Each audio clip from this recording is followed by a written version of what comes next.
So tunaanza wote sasa. Karibu sana Mheshimiwa Spika. Karibu Mheshimiwa Spika.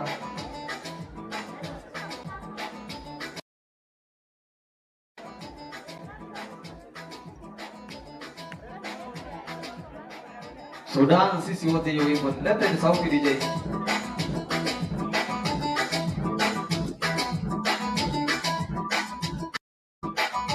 Sasa hiyo kaunti yetu ya Marsabit Isiolo wajia Mandera. Ukisikia tu kuja hapa mbele, kujeni tuimbe. Kaunti hizo zote nimetaja.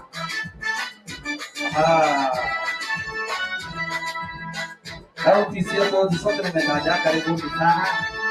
Tuwashangilie tafadhali.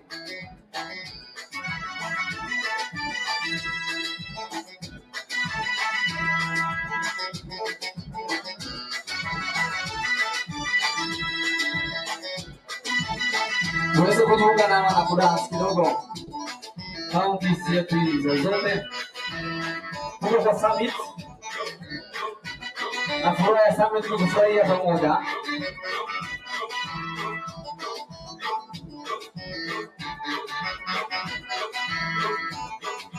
Watu wangu wa Garissa County.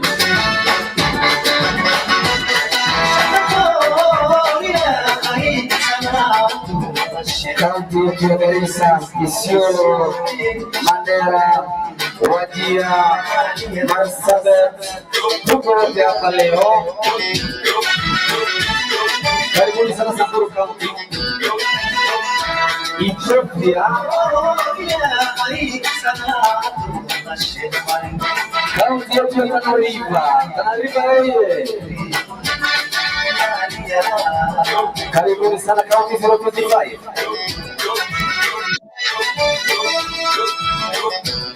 Isiolo, Garissa, Tana River, Wajia, Marsabit, Mandera, Wajia. Wapi wa Samburu wamjibu dansi wimbo hili? Tuko kwa mabega. Baringo. Samburu, Laikipia, Isiolo, Baringo, Garissa, Turkana.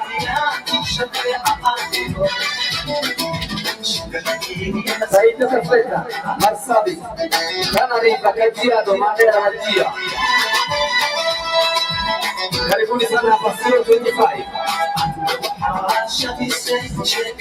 Tunashukuru sana kwa kuleta pamoja.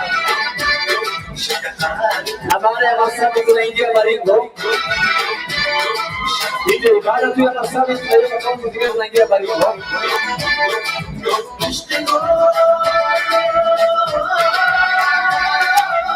Karibuni sana. Kufurahia na Mheshimiwa Honorable Speaker. Tayari anaanza kudansi tayari. Asante sana Mheshimiwa Speaker. Steve na Marley. Speaker wetu wa bunge hapa Samburu.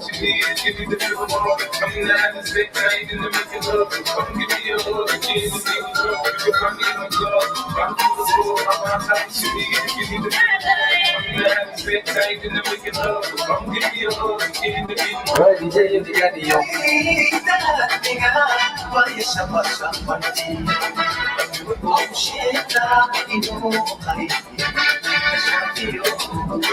Hiyo moja. Wapi makofi ya Samburu County, Laikipia County, Isiolo County, Baringo County, Garissa County, Turkana County, Taita Tafeta, Marsabit County, Tana River, Kajiado, Mandera, Wajia.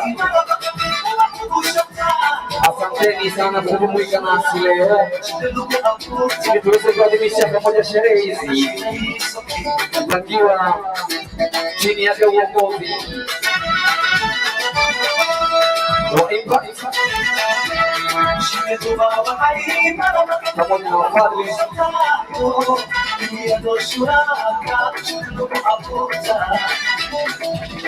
Ukanipea ngoma ya Baringo sasa. Baada ya hapo tuone Baringo. Wapi makofi hawa?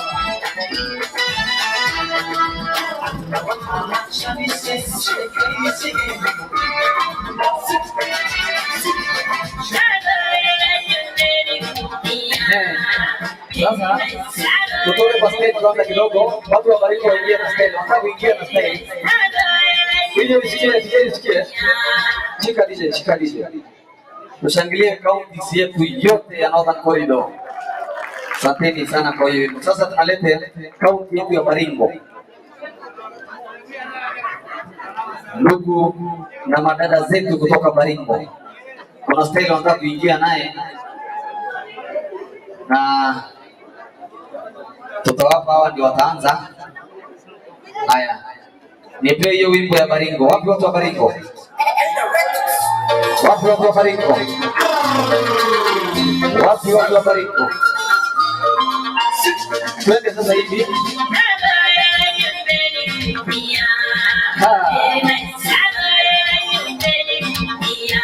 Tushangilie watu wa Baringo.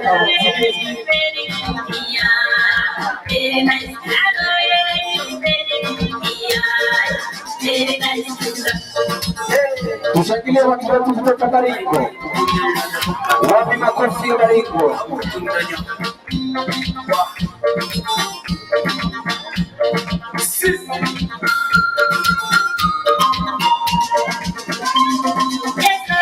Baringo kaunti na Samburu kaunti. Neighbors wetu hapa. Haya, twende hivi sasa.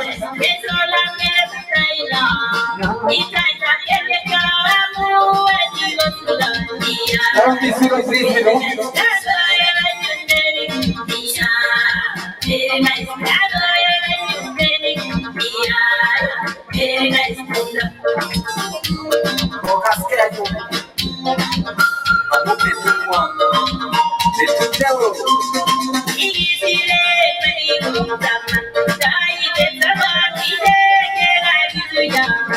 Asante sana. Habla hii naweza kuona.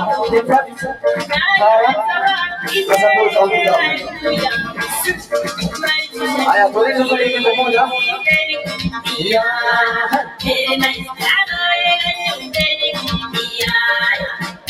Asante sana.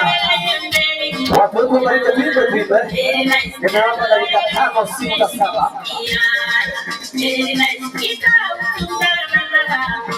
Watu wa Kajiado wajipange. Watu wa Kajiado.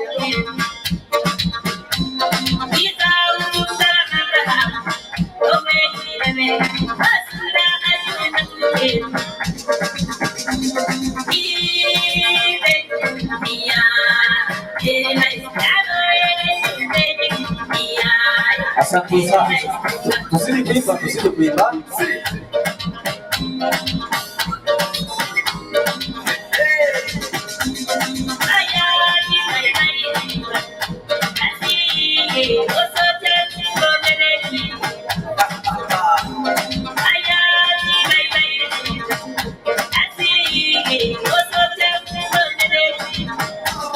Wapi makofi ya watu wetu wa Baringo?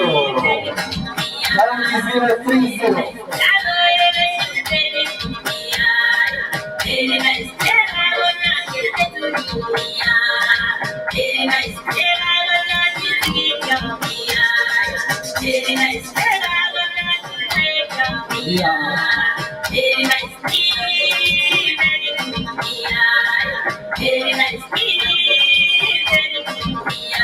Peleka kwa Baringo pole pole.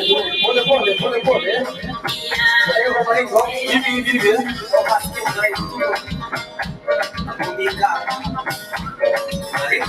Watu wangu wa Naro. Baada ya Kajiado tunaingia Naro. Sasa hivi tuko 030.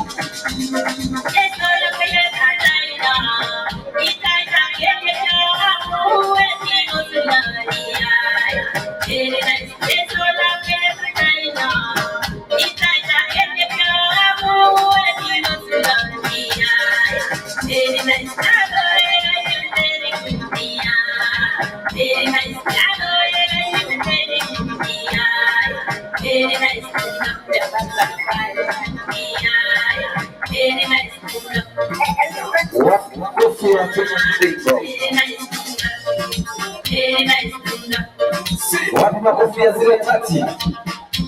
Sawa, tuondoke stage sasa, watu wetu wa Maringo, asanteni. Tuwashangilie tafadhali. Tunapozidi kuwatangazia kwamba viongozi wetu wamefika ili tuweze kuanza rasmi. Kabla tuanze, basi tunaendelea na entertainment kutoka kaunti zetu. Sasa niletee Kajiado. Wapi watu wa Kajiado? Wapi watu wa Kajiado? Wapi watu wa Kajiado? Haya, kujeni watu wa Kajiado. Kajiado, Narok, Samburu. Ni wachanganye hivyo, Kajiado, Narok, Samburu. Haya, kujeni sasa tupeleke. Kajiado, Narok, Samburu. Masingai.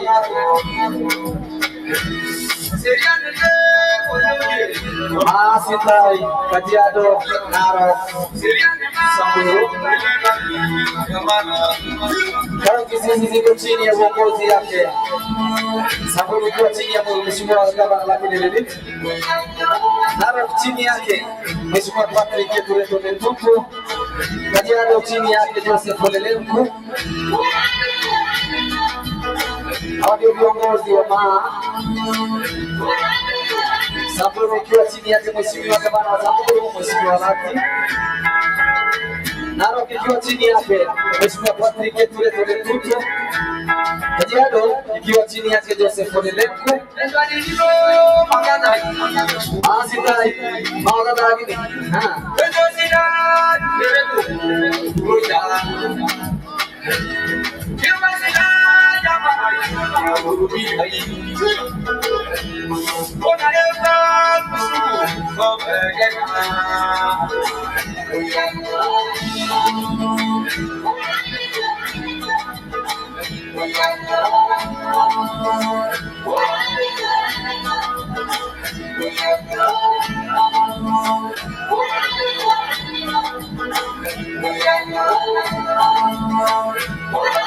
Peleke pole pole sasa.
wakisimama hivyo. Kuna wimbo wa wimbo wake sasa.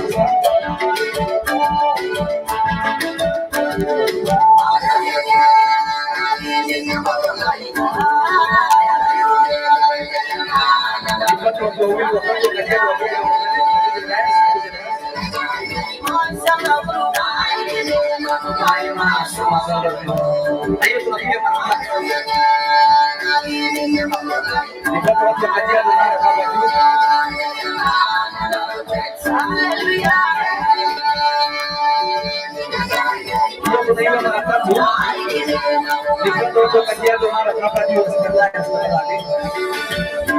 watu wa Kajiado wanataka kujeni hapa.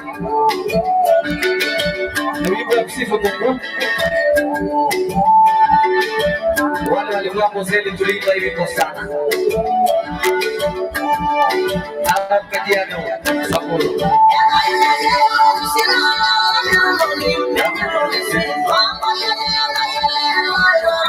Hallelujah.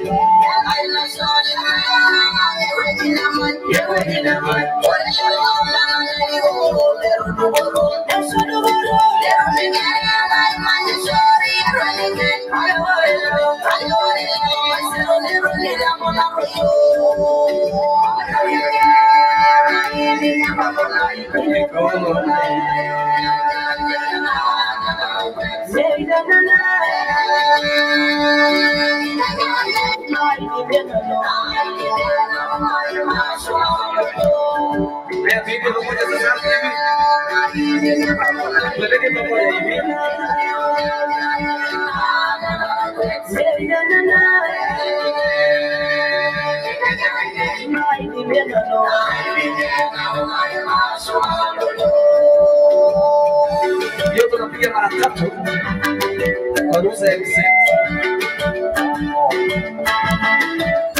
Wapi makofi ya watu wangu wa Kajiado?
Kajiado Kaunti chini ya uongozi wa Mheshimiwa Joseph Lekwe kaunti chini yake Mheshimiwa Patrick Kitule Tutu, Samburu kaunti chini yake Mheshimiwa Latri Elite. Ndio tunapiga hivyo. Basi ndani. Asante sana.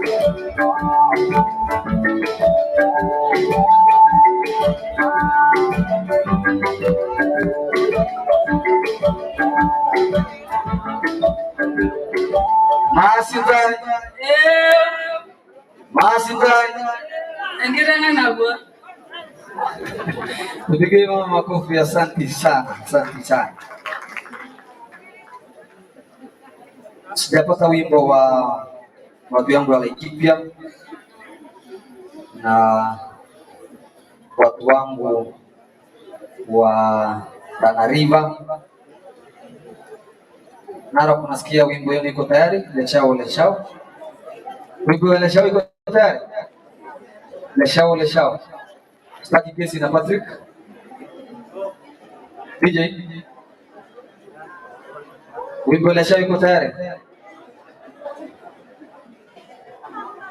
Na kama hakuna DJ nipe.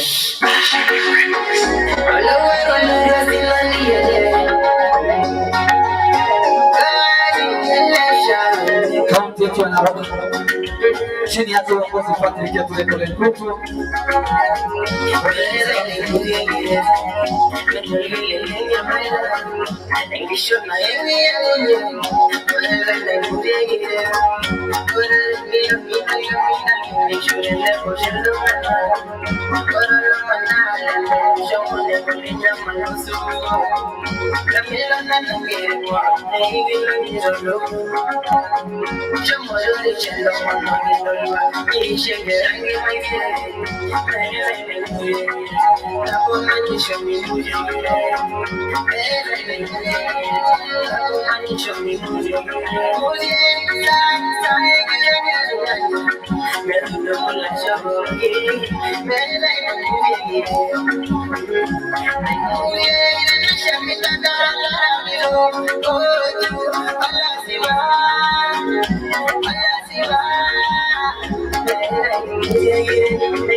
Samburu, Isiolo, Baringo, Garissa, Turkana, Taita Tafrika, Tana River, Kajiado, Mandera, Wajir, karibuni sana.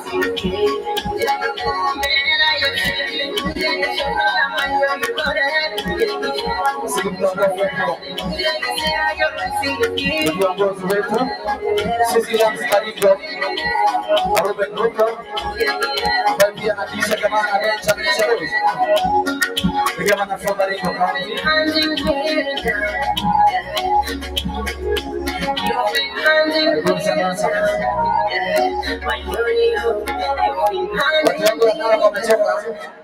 DJ, shikilia, watu wangu Narok wamechoka.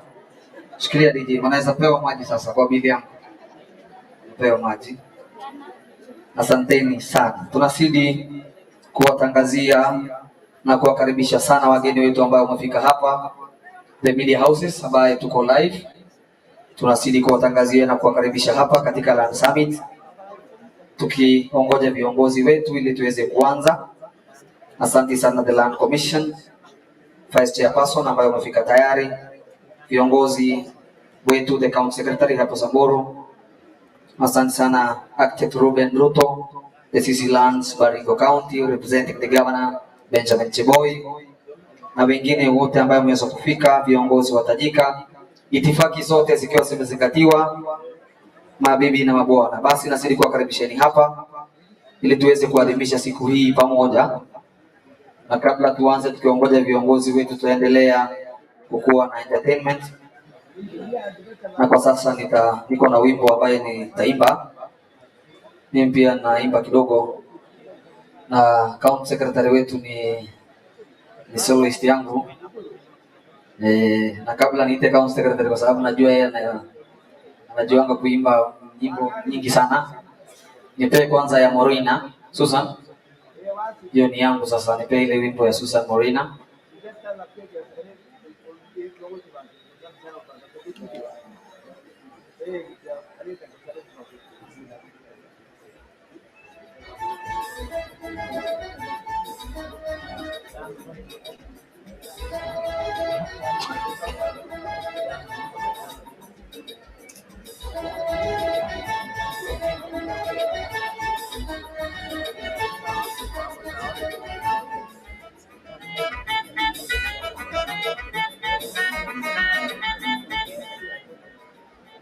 Tafadhali viongozi wote tuweze kuwa tumeketi. Naona tumetoka kidogo sisi wote tukuje ili basi niweze kuanza program. DJ.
Asante sana. Ili basi tuweze kuanza rasmi, tuweze kufika wote tafadhali. Mao tutapo na wale wote tafadhali tuweze kuingia. Just get seated. Wale wote hiyo wimbo tukiendelea kuchezwa tafadhali. Officers wangu serikali nisaidieni tafadhali, kila mtu ambaye amekuja function hii aweze kuingia sasa ili tuanze rasmi. Chief Officer wetu wa Lands yuko hapa, Mheshimiwa Lekada, tayari kutuongoza kwa hafla hii. Karibu sana Chief Officer Lands Lekada. Wale ambaye watafanya the opening remarks tafadhali get seated. Nokotomo nagananga nadi de moja ate nikoja. Dilisen. Wale wote ambao wanasikia sauti hii tafadhali tuweze kufika, na baada tu ya hapo tutasimama wote kwa ajili ya wimbo wa taifa na wimbo wa Afrika Mashariki. Baada ya hapo tukiwa tumesimama tutapata maombi kuongozwa na mzee wa hapa Samburu pamoja na chef na county chaplain wetu. Kwa hivyo program yetu ndio nataka nianze sasa, nikaongojea wale ambao wako nje ili tuweze kuanza program yetu. Tumechelewa kidogo. Bila nipe wimbo na kuongojea watu.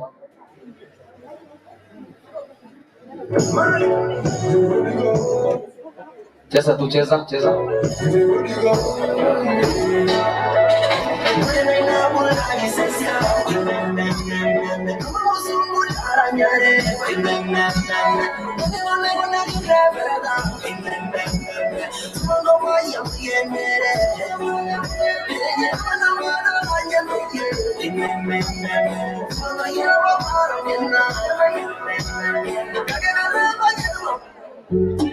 Catch music.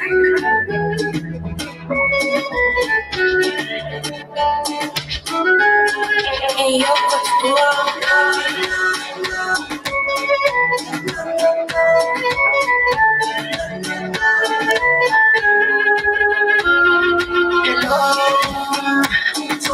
yo, baby girl, mira que suave, vaya que me siento sana, anda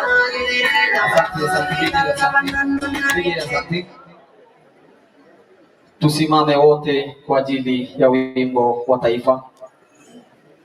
Tusimame wote kwa ajili ya wimbo wa taifa na wimbo wa Afrika Mashariki. Wimbo wa taifa. Mungu nguvu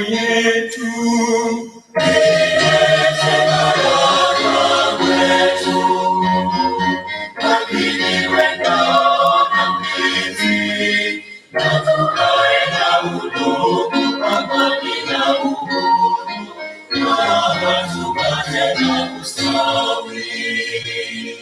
Ameni ndugu zetu, tufanye sote bidii, basi tujitoe kwa nguvu. Nchi yetu ya Kenya tunayoipenda, tuwe tayari kuilinda na tujenge taifa letu. Eneo wajibu wetu, Kenya istahili heshima. Tuungane mikono pamoja kazini, kila siku tuwe na shukrani. Mungu twaomba unilinde Jumuiya Afrika Mashariki, tuwezeshe kuishi kwa amani, tutimize na malengo yetu. Jumuiya yetu sote tuilinde, tuajibike, tuimarike. Umoja wetu ni nguzo yetu, idumu jumuiya yetu. Hali tukiwa tumesimama tupata maombi kiongozwa na mzee. Karibu tu ili tuweze hali tukiwa tumesimama. Zeni hapo tu.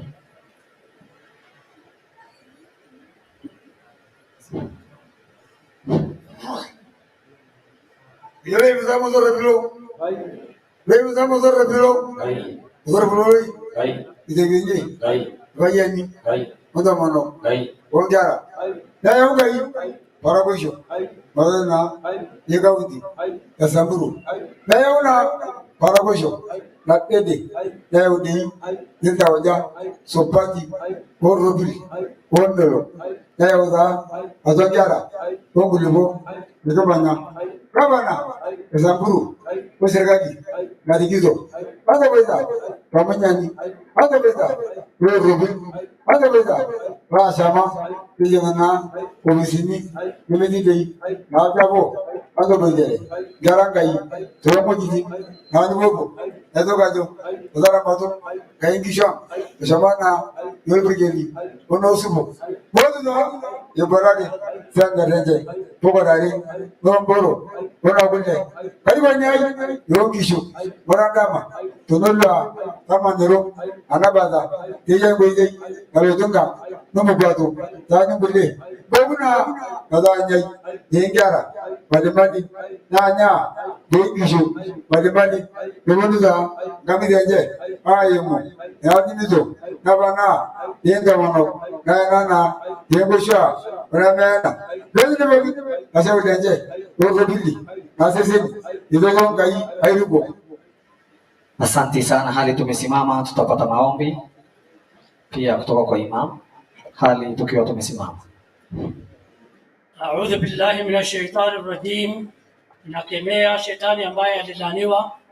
Bismillahir Rahmanir Rahim. Ninaanza kwa jina tukufu la Mwenyezi Mungu, mwingi wa rehema, mrehemevu, muumba wa mbingu na ardhi na vyote vilivyomo ndani yake. Ewe Mwenyezi Mungu, tunakushukuru kwa hii neema ambayo umepatia katika nchi yetu tukufu, neema ya mvua.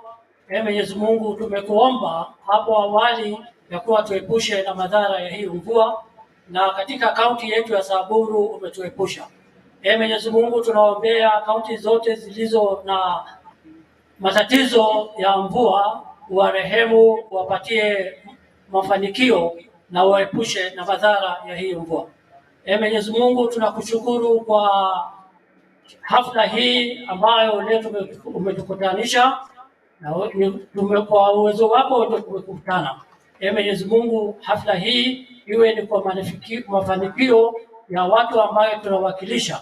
Yale yote ambayo tutajadiliana iwe ni manufaa kwetu na kwa wale watu ambayo tunawakilisha, na kila mmoja katika nchi hii yetu ya Kenya aweze kupata haki ya ardhi katika nchi hii yetu tukufu bila matatizo yoyote. Mwenyezi Mungu, tunakushukuru kwa sababu ya hii kaunti yetu na viongozi wake. Tunamwombea gavana wetu Lati Lelelit na wafanyikazi wote wa kaunti hii, upatie uwezo, hekima, ili waweze kuongoza kaunti hii yetu kwa mafanikio ama kwa matarajio ambayo wewe unatarajia.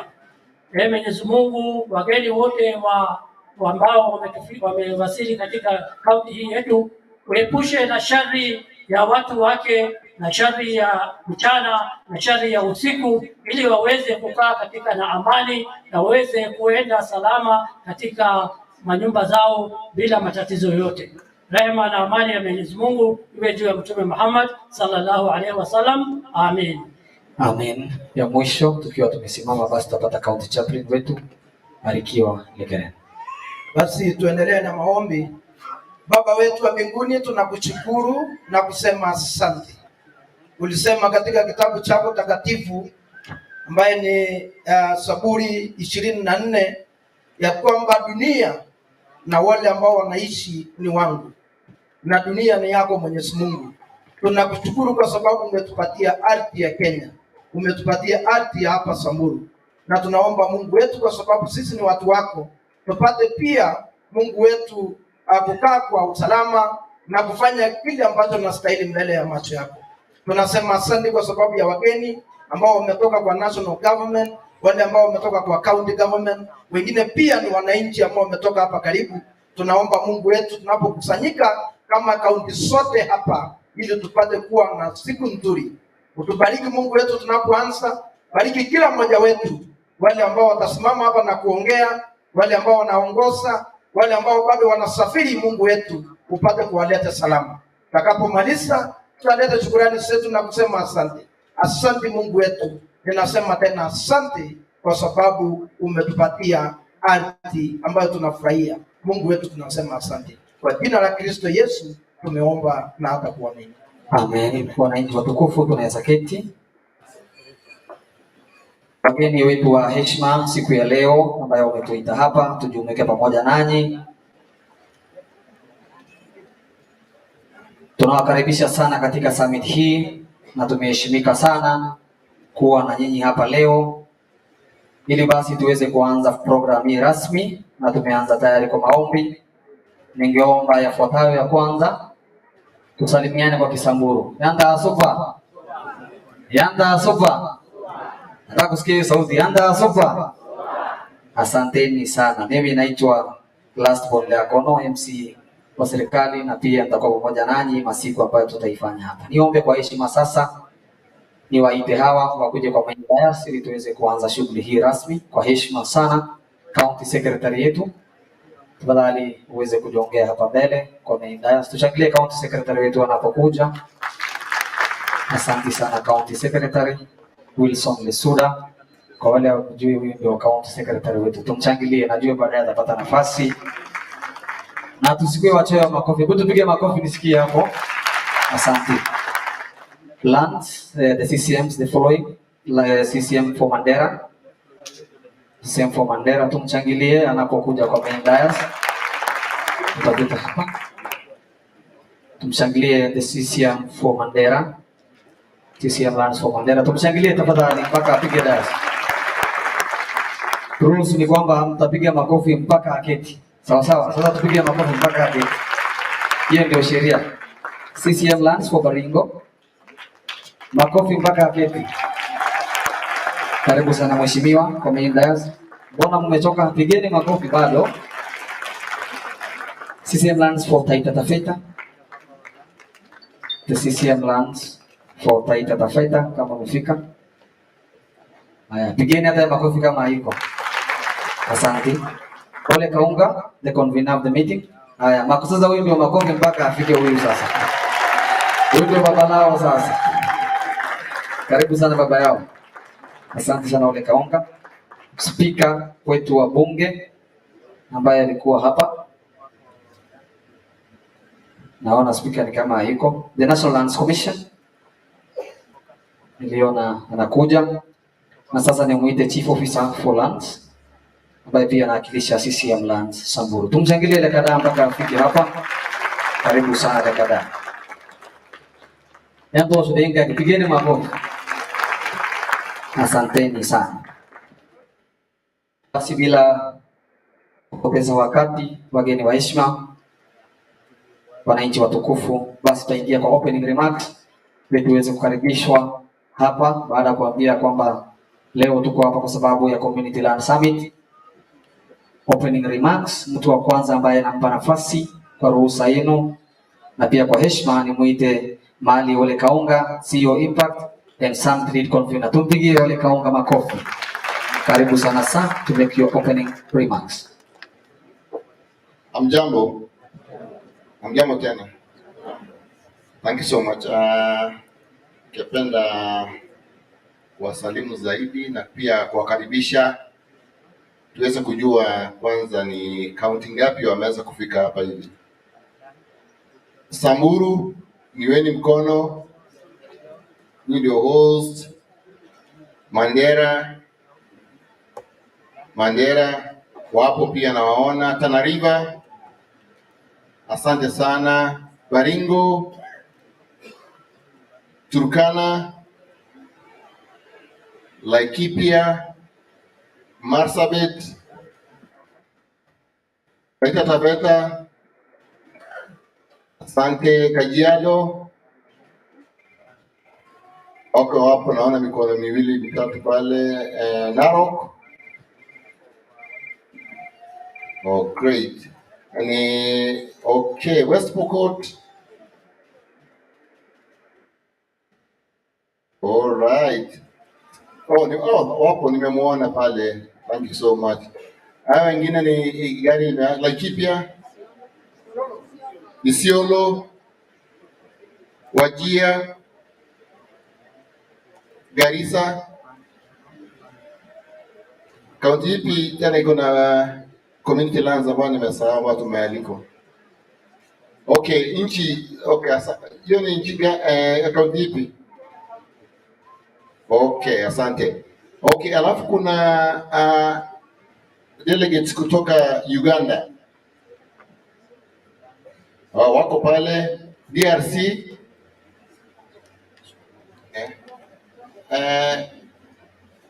DRC, Uganda, Burundi, Tanzania. Naona pale. Ni nani nimeacha sasa? Ethiopia, Ethiopia. Great, asante sana. Kwa majina naitwa Mali Ole Kaunga na pia mimi ni mkurugenzi wa shirika ambao wameandaa kikao Impact, na pia ningependa kuwakaribisha sana kwa wale wako hapo, wageni waheshimiwa kutoka sehemu mbalimbali ama vitengo mbalimbali ya serikali ya kaunti, Bwana Lesuda, Bwana Sala na mheshimiwa hapa sijapata kujua jina lake, na Bwana Mike CC wa Lance Baringo, asante. So na pia kuna wale ambao bado wako barabarani kuja, kuna county commissioner, kuna governor wa Samburu na viongozi wengine. Tunasema asante sana kwa kaunti ya Samburu kuweza kuwezesha kuwa na kikao, na pia hii ni kikao ya 3 ya community land. 2 imefanyika Laikipia, hii iko Samburu, mwaka ujao utakuwa Turkana. Na yangu ni machache sana. Ningependa kuwarudishia shukrani wale partners ambao wameweza kuwezesha hii kikao ifanyike, ambao ni partners wetu na Mati, kuna Global Green Grants, kuna pia Climate Justice Resilient Fund, kuna Wellsprings, sijui ni wapi wale wengine nimewasahau, lakini who are the rest from my colleagues. Lakini kuna partners ambao wamewezesha hiki kufanyika. Pia kuna Christian Fund ambao kwa hapa hivi, Dr. Hassan Roba kwa hapa hivi, na pia watu binafsi ambao wamejitolea kutusaidia kupanga, hasa staff wa Impact, staff wa county ambao wamejumulisha kuweka nguvu zao zote, fikra zao zote hapa. Na kwangu kikao hiki inahusu maneno ambayo yanahusu ardhi, haki ya ardhi, hasa kwa kina mama na vijana. Na sisi wote tukiwa hapa, mtu ako na dadake, mamake, swali ambao unapaswa kujiuliza, vijana na kina mama, wasichana pia wakiwa vijana, wanahusika aje katika maneno ya ardhi ilivyoendeleza, kama community yako ama jamii yako kwamba wameanza kujisajilisha shamba lao, wamama wamejisajilisha, wako katika register, na wakiwa katika register wako pia na uwezo na nguvu ya kusema mahitaji yao katika mpangilio wa kazi ama wa shamba hiyo ambayo ni yenu. Pia kitu kingine, pia sauti ya kina mama na vijana iko wapi katika maneno ya ardhi na rasilimali ambayo iko kwa hizo shamba za jamii. Kwa hivyo hapa leo tutakuwa na vikao, tutakuwa na watu kadha wa kadha ambao wataongea, lakini tunataka kwamba tuwe na mlengo na sauti kuinua sauti ya kina mama na vijana. Katika ule ukama ambao ulipita, tuliongea na kina mama ambao wengi wako hapa, ni hasa niliongea na wamama wa Twala. Wakanieleza vile ukame imewaadhiri familia. Wakanieleza kwamba jukumu ama uzito wa kulinda jamii imeenda kwa mikono na migongo ya kina mama. Wazee walihamisha ng'ombe, wameenda sasa, wameachwa na watoto wanashughulika maneno ya school fees, na pia wale ambao wazee wameenda na ng'ombe pia wanategemea kina mama watumie hela waweze kujimudu mahali walipo. Kwa hivyo hiyo ni kitu inaonekana kwamba tukiweza kwamba kuongezea kina mama nguvu na tuwasaidie wapate njia ya mapato, na pia wawe na haki na pia ule ujuzi wa kutumia rasilimali, ni watu ambao wanaweza kushikilia jamii yote. Kwa hivyo mimi kwangu ninachosema, tujaribu kuchukua mahali popote tukiwa viongozi wa vyama mbalimbali, tuwasaidie ama tuhakikishie kwamba kina mama na vijana wako katika kipaumbele maendeleo katika sehemu zetu. Na ningependa kuwakaribisha sana na tuwe na kikao mzuri, na pia tunapoongea tuheshimu yale maoni yale wengine, hata kama ukubaliana nayo uweze kusikia kile mtu anasema, na pia uongezee uzito. Naona wacha nirudishie bwana MC, naona wazito wanaingia, tuwapa nafasi basi wajitambulisha. Asante sana. All the best. Thank you. Wapi makofi ya Ole Kaunga. Asante sana. Tushangilie tu kabla niite next speaker. Naona NLC, the County Commissioner Office wanaingia. Tafadhali niongezee viti hapa. Ili basi karibuni hapa kwa main dais. Jeni tu kwa main dais. Viongozi wetu hawa. Karibuni sana. Karibu sana ofisi ya County Commissioner wa hapa Samburu, karibuni sana. NLC, karibuni sana commissioners wetu. Niongezee viti hapa, kuna wazito wanakuja.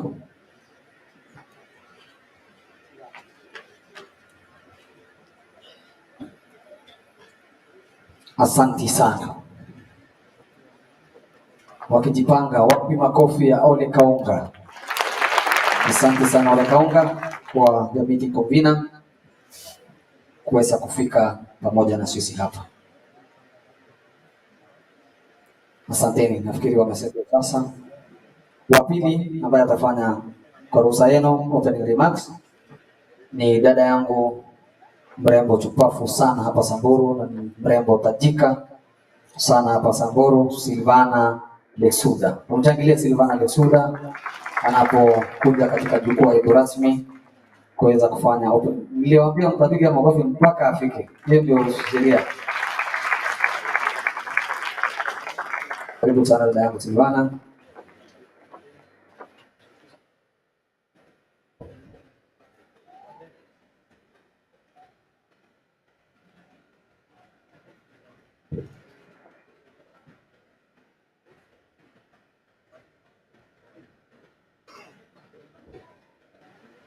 Asante sana.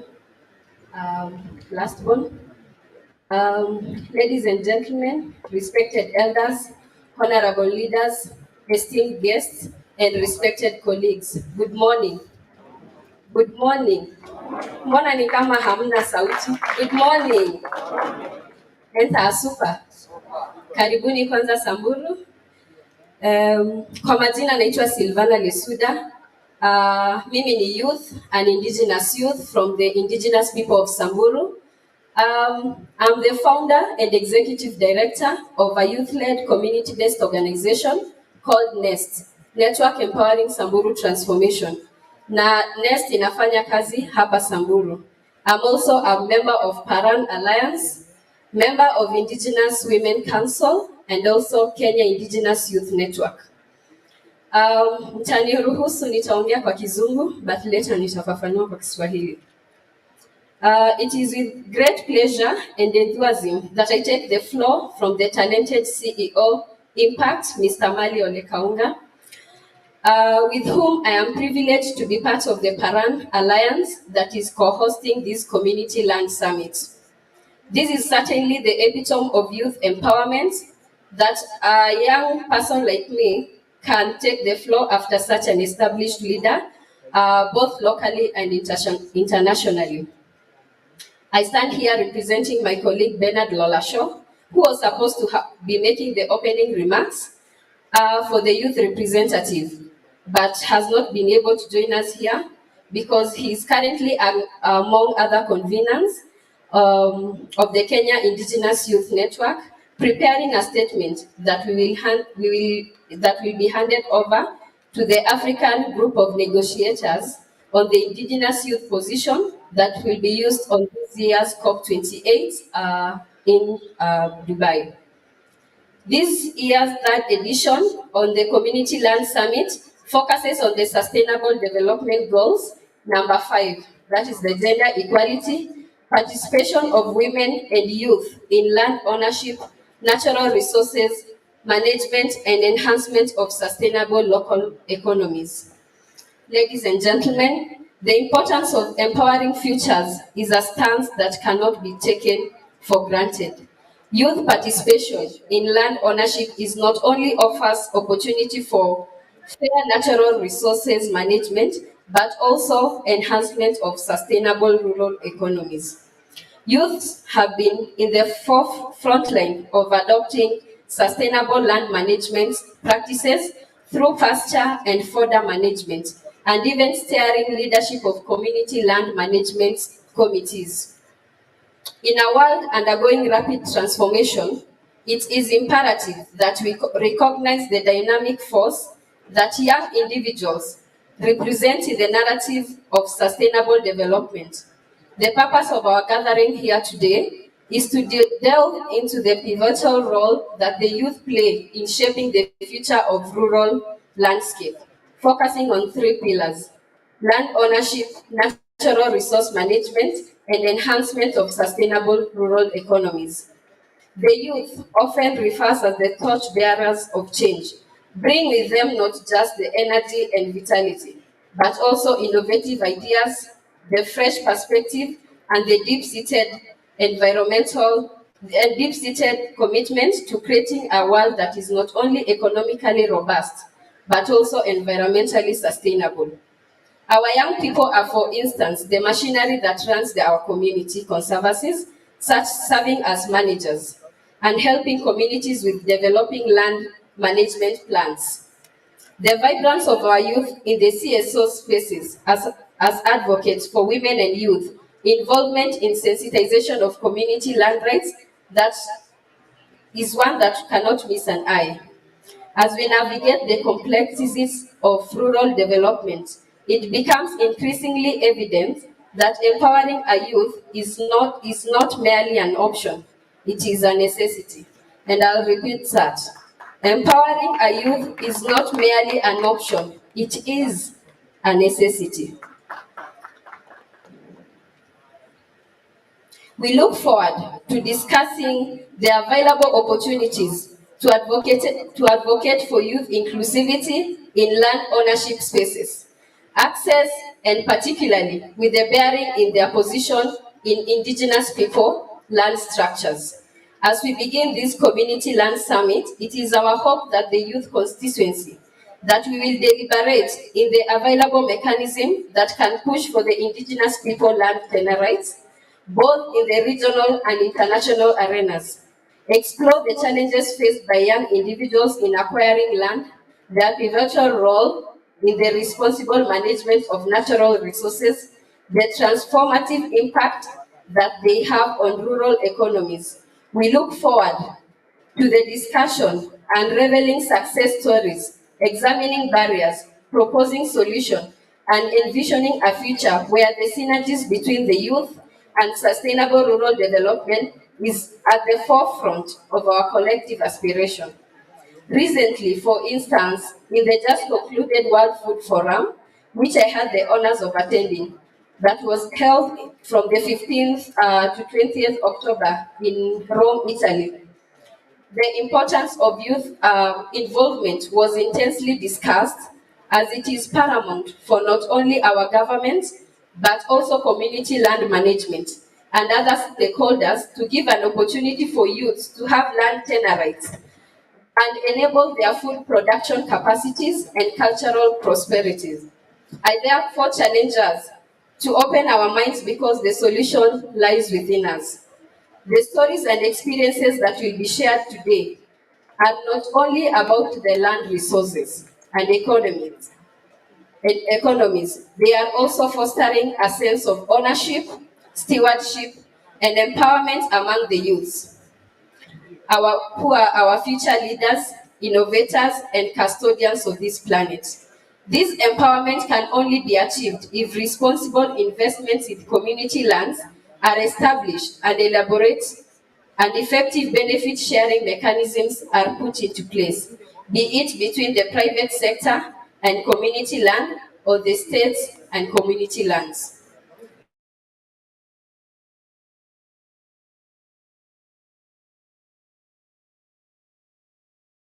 This year's edition on the Community Land Summit offers a platform for women for community lands. I invite you to engage actively, pose questions, and contribute to the dialogue that we hope will inspire actions and collaboration.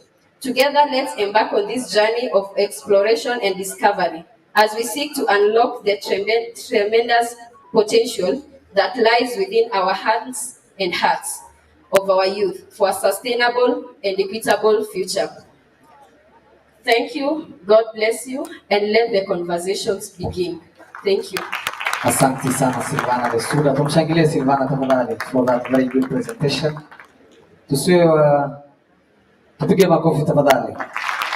Asante Silvana, Mungu akubariki. Kwa niaba ya women representative ni walete kwa heshima sasa Julieta na Ipanoi.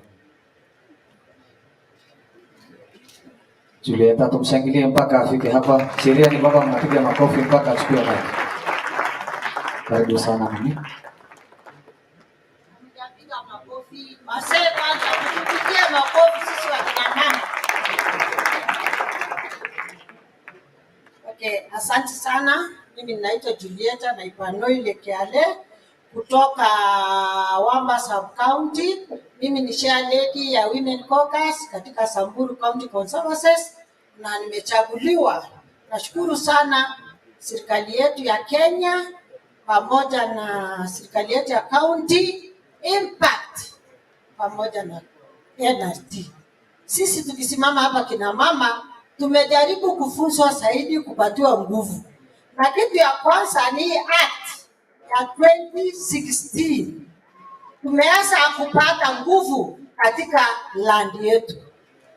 Kwa hii land yetu mbeleni hatukukuwa tunahesabiwa wakina mama. Registration ya land ilikuwa ni wazee peke yao, alafu mzee anaweka kijana yake first born, second born, mama tu yuko hapo kando. Mzee akikufa, mama hapo hai, mama hana nguvu. Na hata kama watoto ni wachanga, wako tu hapo na ngoja ile kijana afikishe 18 years of age ndio ili aweze kufanya nini? Kushika usukani upande wa baba yake. Sasa hii act imetupatia nguvu. Wakati election ilifanya ya CLMC, sisi tuliweza kuchaguliwa tukiwa akina mama ndani ya kamati 17, sisi wakina mama ni 5. Kupiga makofi wakina mama, sisi ni 5 hapo ndani. Sasa wakati tulikuwa hapo ndani tunakaa tu, lakini impact ilituweza kutupatia ujuzi pamoja na energy. Impact wametufunza rights yetu ndani ya land, kazi yetu ndani ya land. Sisi tuko nguvu kama nyinyi wanaume. Mzee akiwa chairman, mama akuwe vice. Mama akiwa chairman, mzee akuwa vice. Lakini bado tutapata hapo, bado tunakaliwa tukimpanga. Sasa ile kitu ninasema, tukiwekwa kwa ndani ya land management, tuko na masectors nyingi ndani. Tuko na mambo ya tourism, tuko na mambo ya security, tuko na mambo ya funds management ya ndani ya kuzita kazi yetu, tuko na sectors nyingi ndani. Katika hapo tuko na mambo ya grass committee ambayo ni mambo na land management. Sasa ile kitu iko hapa zaidi, tunawekwa hapo, tuko hapo, tunakaa kama backbenchers, hatupatiwi nafasi. Tukiongea wanasema tuko meroro, wacha tuongee alafu watakaa para tusikie tumeongea, lakini maoni yetu bado itachikiliwa. Lakini tumepatiwa nguvu. Wakati tulipata hiyo training through water impact, tuliondoka kina mama kabisa, tukatafuta nafasi, tukaondoka tukafunzwa ya kwamba sisi kina mama tuko na right ya kuwa ndani ya hii register. Hii register hatubebi sasa, tunajisimamia. Kama mimi Julieta Nepado niko hapo nikijisimamia, na watoto yangu kutoka 18 years of age wako ndani. Msichana kama amezaa lakini hana bwana atawekwa kwa register. Simufurahi kina mama. Sasa ile kitu tunaomba, election ikiwa, mama ondoka tafuta. Wakina mama tusupport ile mama anaondoka kutafuta chochote, kwa sababu sisi tuko wengi. Si kweli? Tuko wengi wakina mama, tukitaka kuchukua seats kutoka juu mpaka chini tunaweza kupata. Lakini kwa ile uchungi tuko naye ndani ya roho zetu, mama akisimama uwezi support, unaenda kusupport ile mzee. Na hii mzee atakusaidia kama vile mama mwenzako atakusaidia, kwa sababu mama mwenzako ndiye anajua shida ile mama anapata. Sasa sisi hapa tunaweza kuingia ndani ya land management, tunaondoka tunaingia, tunatafuta hizo masiti. Simama na mwanaume ya tupatie hawa vice yetu. Hebu tuvaisvasi kitu sasa. Tumebebwa kwa muda mrefu. Sasa tunaye nguvu. Serikali yetu wametusaidia, wametuweka ndani ya tunashikilia kabisa. Na kaunti yetu ya Samburu pia wanatusaidia sana, kwa sababu wamefanya juu chini tupate title deed, ndio ili tuseme land hii yetu. Tuko na title deed nyingi katika Samburu County Conservancies, maybe ni new conservancies ndio bado hawajapata nini, hawajapata title deed, lakini iko kwa process. Tunaomba wote wapate. Hatujasaulika kina mama, hatujasaulika youth na disables. Samani disables hasaidiwi, haonekani, lakini sasa tuko pamoja hapa kwa hapa. Si ni kweli? Lakini shida moja ya disables, kuna hii card inasemekana ni cards ya disables. Hawa disables hawezi kuweza kujisaidia, kwa sababu wakijaribu kuapply pesa hawatapata hii pesa mpaka wakuwe na ile card. Naomba county government ya Samburu, someone ile ambaye anajua yeye ndio anasimamia mambo hizi kati ya disabled, ajaribu kuharakisha na wapatia hawa disabled sana hao pia wa apply pesa yoyote ili waweze kujifanyia. Kazi sio nyingi, kazi ni chache, na kazi ya mkono yako ya kujiandika utafaidika zaidi. Sasa katika hii ndani ya hii mambo tunasema ya CLMC tuko ndani ndio, lakini kama mimi nimekuwa vice chair league ya ndani ya kwa nini ya CLMC, lakini nikiwa vice siwezi patiwa nafasi hata siku moja nita address mkutano. Hakuna cha na akiwa mgonjwa ama akiwa safari hawezi natolewa mzee mmoja kama ya hiyo ni nyingine kwa sababu aendelee na mkutano. Mimi siwezi patiwa niendelee naye, ambaye hiyo ni haina maana.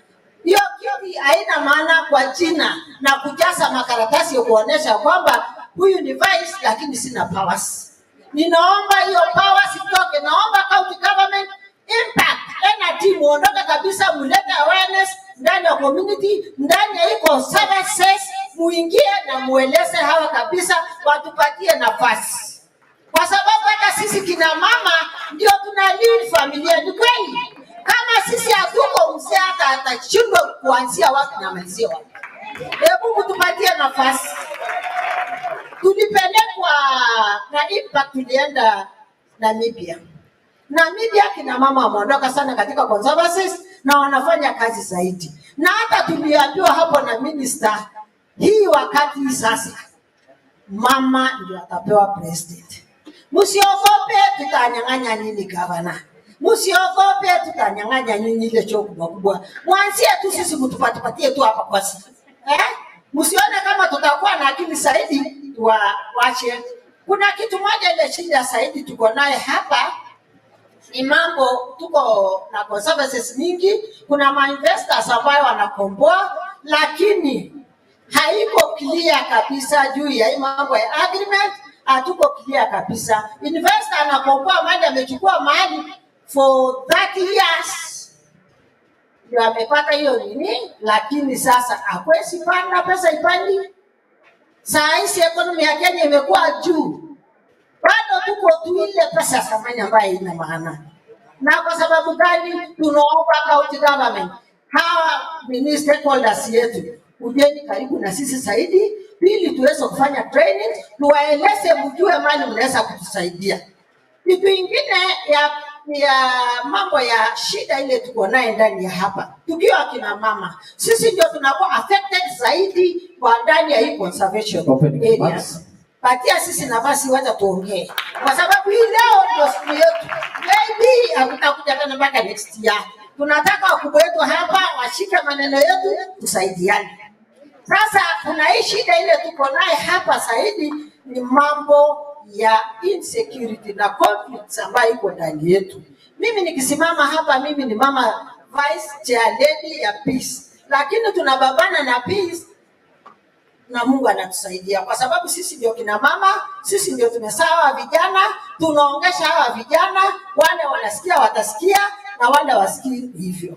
Na hii mambo ya kusema mali mingi tunakuwa na conflicts ni tukienda maji, sisi kina mama ndio tunachota maji, sisi tunachota kwenda kata kuni, tunakata miti ya kujenga nyumba, tunaenda kuchunga watoto kama saizi wako skuli, wa shule, wakina mama ndio yuko ndani ya ng'ombe, ndani ya mbuzi.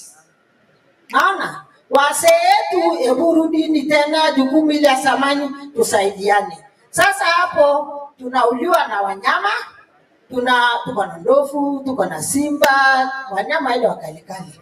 Tuko naye zote lakini tunaumia kwa sababu mtu akiuliwa ama akiumizwa KWS kuingia ndani wapate ile malipo inachukua muda mpaka hata kama ilikuwa ni baba mtoto anaongoja anakufa kabla ile pesa ikakuja. Ile msaada kidogo tunapata ni ndani ya conservancy yake. Ninaomba sana bwana commissioner KWS wajaribu hii mambo ya kunini, wajaribu sana. Na hii mambo wanyama wakiingia ndani ya shamba ya mtu ama mtu ameuliwa, hii prolong maneno hii inaleta shida sana. Ndio unaona mpaka hata sasa unaona watu wameanza mnyama akiingia kwako ama akipiga mtu ama uwe ng'ombe atauliwa hapa. Kwa sababu anaona ni kama hakuna sheria ile inafuatwa. Sasa kwa hiyo upande ya county government na NRT waliorganize mkutano ya kina mama katika all conservancy katika Samburu County, alafu tukafanya election, tukapata training ya kina mama 50 upande ya women caucus. Sasa mimi nikisimama hapa, mimi ndio mama Charity ambaye ni women caucus na tunafanya kazi sana ndani ya conservancies. Tunafunza na tunaenda mashule, tunafunza community hasa juu ya early marriages, early pregnancy, drop out of schools, HIV. Sisi wa Samburu tuna lead. tunaenda sijui tunakimbia wapi. Na hawa young generation ndio HIV imemaliza watoto wetu. Tutafuta namna, tunaomba kila sekta, kila organization, stakeholders tuingia sana kuweka mkazo katika hii masomo. Sijui HIV ni kadi yake kwa sisi, sijui ni weakness gani tuko naye somewhere. Tunaomba tusaidiane ili tureduce, kwa sababu sisi kesho tutakuwa hatuna leaders katika hii generation ya youth some years to come. Na tunaomba tena masomo ya kina mama, kwa sababu ya climate change, masomo juu ya business. Kina mama tuondoka tufanye business. Siku hizi hatukai nyuma kuongoja mzee alete, ni cost sharing. Hata vijana siku hizi ile mama anakaa nyumbani anaoa msichana wako na mshahara. Na sasa hata sisi ndio tusidufu na wasee tuondoka kina mama tufanye business. Ona hata sisi tuko naye, tukiwa naye basi atakuchikilia na atakusupport. Sasa na tuko tena na mambo ya ujuzi manyatani ambaye pia wamesaidia sana vijana na wakina mama, na tunashukuru Mungu. Tuendelee na hiyo. Asante. Asante sana mama, asante sana. Tumshangilie tafadhali, asante sana. Ni opening remarks tuko, bado tutakuwa na wakati mzuri ya kuweza kujadiliana. Siku 3 tuko hapa na nyinyi. Kwa hivyo tuko tu opening remarks. Kwa sasa kwa heshima niweze kulete the CCM Ministry of Lands, Housing, Fiscal Planning and Urban Development for Samburu, who will be represented here by the Chief Officer for the Lands and Fiscal Planning, Mr. Mike Lekada, who will now run the program from there. Karibu, Chief Officer. Sana the County MC, Lakono, our County Secretary, Honorable Speaker, our CCs from Baringo and Mandera, representatives of the Office of the County Commissioner, delegates from DRC Congo, Uganda, Ethiopia, watu wetu wa Maralal, all protocols observed. Good morning. Habari zenu? Hamjambo? Is Syrian Pawage? God is good all the time. Well, my name is Mike Lekada. Mtaniruhusu niongee kwa Kiingereza ama nichanganye? Asante sana. Kwa majina mimi naitwa Mike Lekada na mimi ni Chief Officer wa Lands and Fiscal Planning, County Government of Samburu, na niko hapa kwa ruhusa ya mkubwa wangu Waziri wa Lands, Honorable David Losege, ambaye kwa siku ya leo hajaweza kuwa na sisi kwa shughuli zingine ya kikazi ambayo naweza kumweka hadi hajaweza kufika hadi sasa hivi. Actually hapo nje ya county, lakini ataweza fika wakati wote. Na niko na furaha sana siku ya leo kwa sababu Community Land Summit is a very important event, and it's happening in Samburu County for the first time. Hiyo ni a very good achievement. Ama namna gani? It's happening in Samburu for the first time, and I want to sincerely thank the CEO Impact, Mr. Ole Kaunga, for choosing Samburu as the destination for Community Land Summit for this year 2023. Actually, this is the 3rd summit in the whole country. 2 in Nanyuki, that is Laikipia County, and now the first in Samburu, being the 3rd. Na before niendelee, naomba nitambue kwa niaba ya waziri wangu, nitambue mawaziri wale wako hapa. Waziri wa ardhi kutoka kaunti ya Mandera, Mheshimiwa Sala, nataka kuja wasalimie kidogo na alete salamu kutoka Mandera. Karibu sana mheshimiwa. Assalamu alaikum. And my name is Salah Maalim Aliu. I'm the County Executive Committee member for Lands. It's a very long name. In Mandera we have lands, physical planning, housing, urban development, circular economy, solid waste management, and sanitation.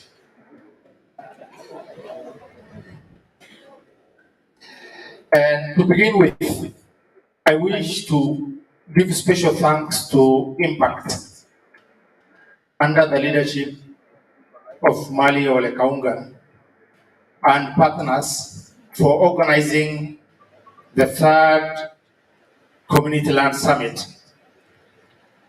And being passionate about community land issues and community land rights, and the invitations have been coming, and I ensure that I leave wherever I am doing to come and join the sessions. This year's theme is specifically tailored towards the social development goal 5. And it will be very important for us to have open and honest discussion about the status of community land registration vis-a-vis the SDG goal number 5.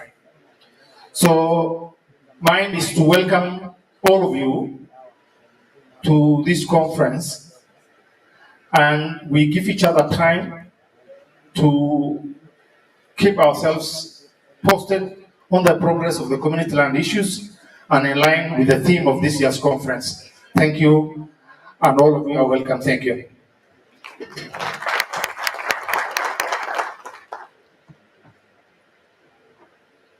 Asante sana waziri kutoka Mandera.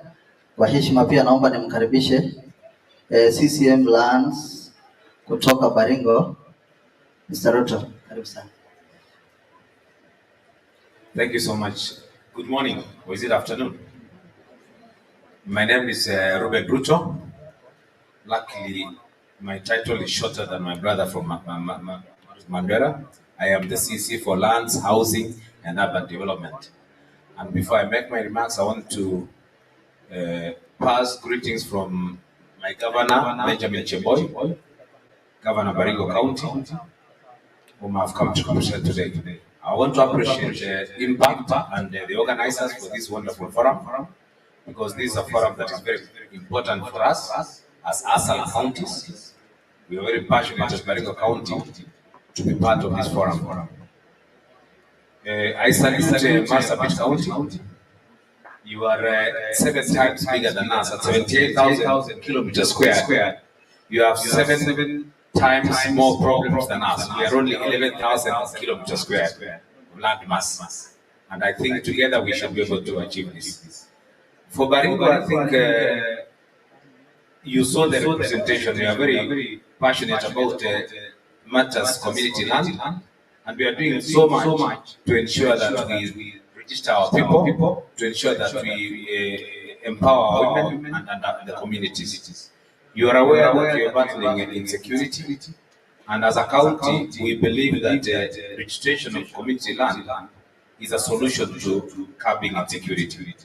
Part of our summit is also battling that problem, and that is the reason why we believe initiatives like this will help us prosper and stay in peace. I think much has been said. We are doing very well in Baringo County. We are registering land, community land, in excess of 20 now, and the requests are coming more monumental. Of course, challenges are there. We'll discuss during plenary and so on. But I want to appreciate this forum, and I want to thank you so much. God bless you.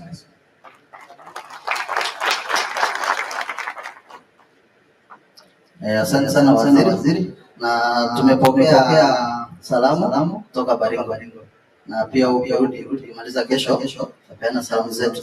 Naomba kwa heshima karibishe speaker wetu wa county assembly aweze pia kusema kuwasalimia na kusema neno moja, alafu tuendelee. Karibu sana hiyo.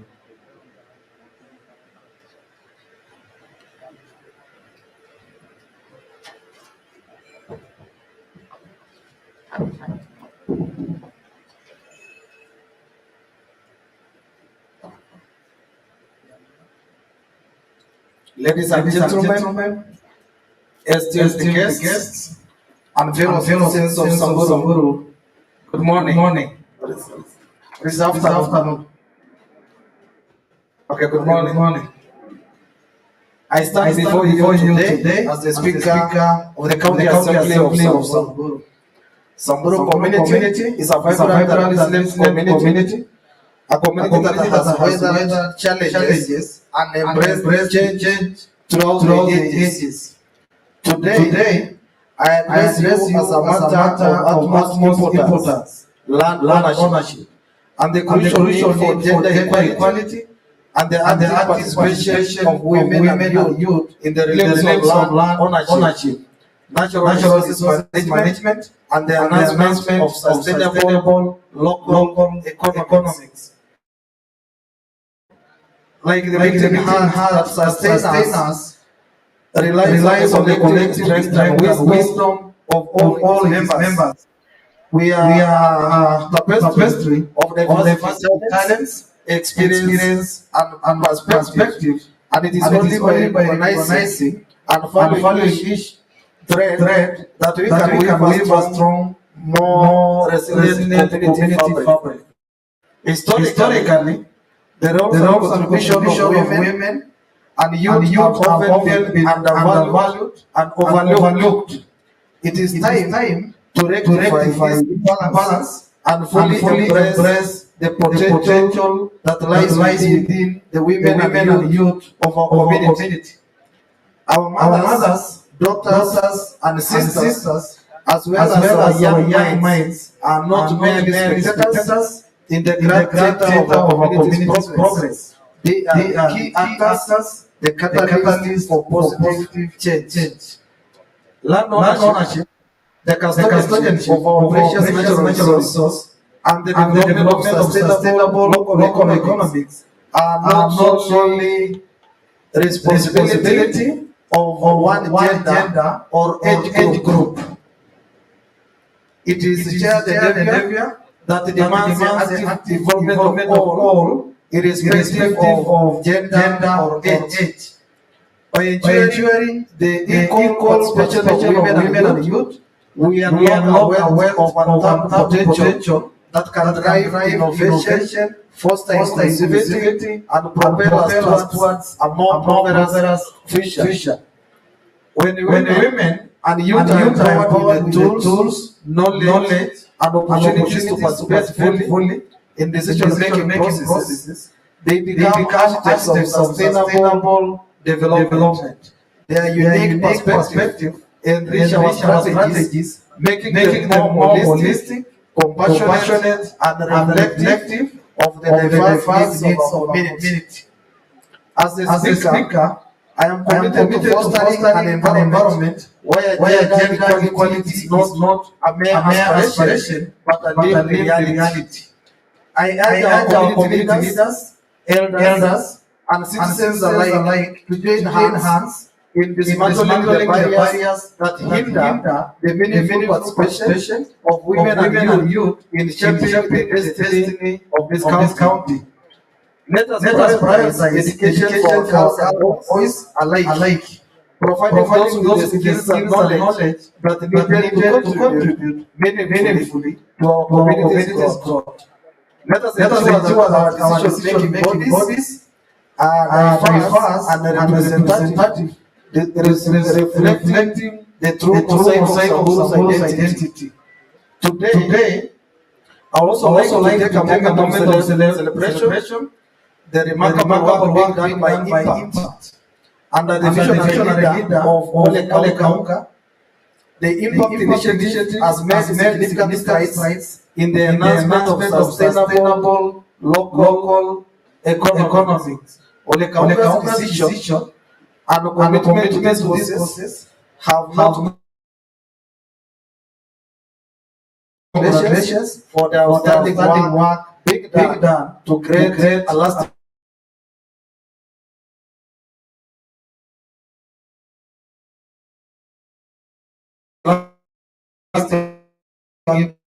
journey toward the youth is not a sprint, but a marathon. Let us embark on this journey together, mindful of the challenges ahead, but fueled by the collective strength and determination of a united community. Samburu's future is bright, and by embracing the full potential of all its members, including the commendable efforts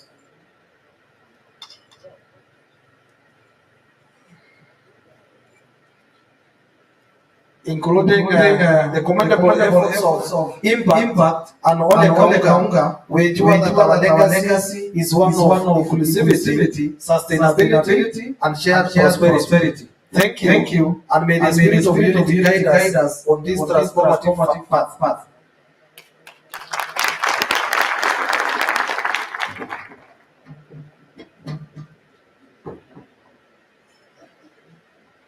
Thank you very much, Honorable Speaker, sir, for actually bringing out the theme of the day, that is gender equality in land natural resource management. Thank you very much for that very powerful presentation. Allow me to invite the representative of the Office of the County Commissioner to make a statement so that continue. Thank you.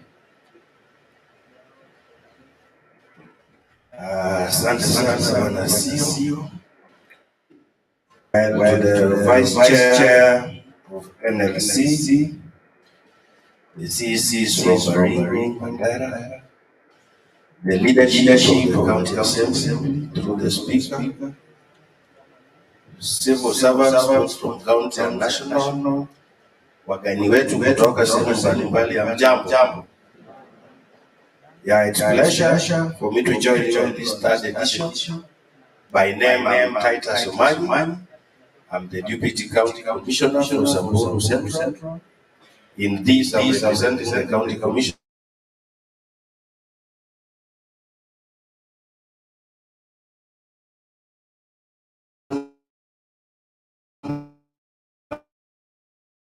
This important function, before the welcoming remarks, I have a team from the national government, some handling the security, some are in administration. I will just ask them to stand so that we cover them. Employees of national government, wherever they are. Yes, those are employees of national government. They are from interior and they are also from land. So this as national government, we are in support of the agenda of equality. Personally, as the chair of land control board for Samburu, I appreciate the move to give opportunity to delegates from Samburu Central to share with you the experiences we have had. Because as at now, most of our community lands we have subdivided, so we are transiting.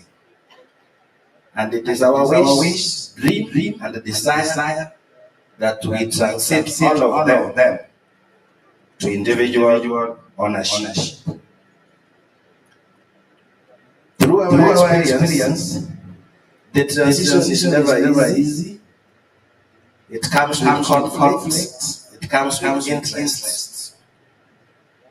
But as indigenous of those community lands, we advise that you have conflict resolution mechanisms to help transit smoothly. In as much as everybody is to seek justice in court, it might take a little time and delay progress. It is our advice that we use the indigenous conflict resolution mechanisms that are in place. They are put back to the judiciary to help us transit. So the issue of community land is very important, very sensitive, and we must sensitize members to know that we want equal representation in that. So ladies or women must be considered in those registers as well as the youth. We appreciate nature and culture, but it's our advice that we give room to women and youth. There's a lady who talks here from East. I like what she was telling men. And even the agitation for leadership. Affirmative action was brought. and it's not supposed to be endless. It was only to fast track women into leadership positions, so that later they can now lead without being nominated. So huyu mama mwenye aliongea, next time leadership position, offer yourself for that position. Usiogope, and we will support you as a government, as stakeholders, and impact has played a very key role. Apart from the issue of land, Samburu Central they have assisted us in managing conflicts and peace activities. So this is one of our serious partners that we embrace as a committed and state actor that supports the peace and conflict resolution in Samburu. For the situation as it is now, Samburu is calm, and we urge the delegates from wherever they have come from to enjoy the peace, security that is there in Maraland town. We welcome you all. We have a lot of facilities that you can have a look at and enjoy. We are endowed with a lot of natural resources that are fascinating. I believe if you check on the website, you'll be able to identify areas to visit. So don't feel free. The place is very secure. Disregard the few hotspots that you have witnessed, may probably in the media. Those are a few challenges, but we are up to it. We are managing. It is not affecting the town. So in town, feel free. Enjoy your period in Maraland. If you are venturing out, don't fear. You follow the alerts as will be provided. Otherwise, it is an opening remark. We will get time to give our contributions in the discussion. Thank you very much, and be blessed all. Thank you very much, our GCC. Allow me to recognize the presence of our acting clerk of the county assembly. Karibu sana. Before I invite the vice chairperson of the National Land Commission, allow me to recognize the presence of the partners supporting community land administration. We have Namati, Miss Ellen, Vice Chair. Tunashukuru sana, thank you for your presence. Fao, Mr. Laleki Biani, a very great partner. Thank you very much, my brother, and we take pride in you. You not support our Kati. Parallel Alliance, Mr. Liban.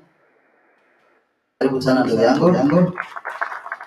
We also have the Global Green Grant Fund. Naomi. You are around. And lastly, we have the Christensen Fund, Dr. Hassan. Tunashukuru sana your presence.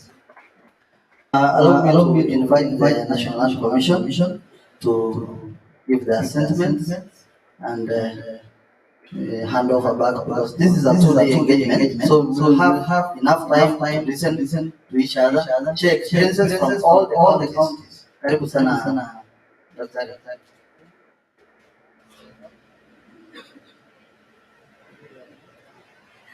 Thank you very much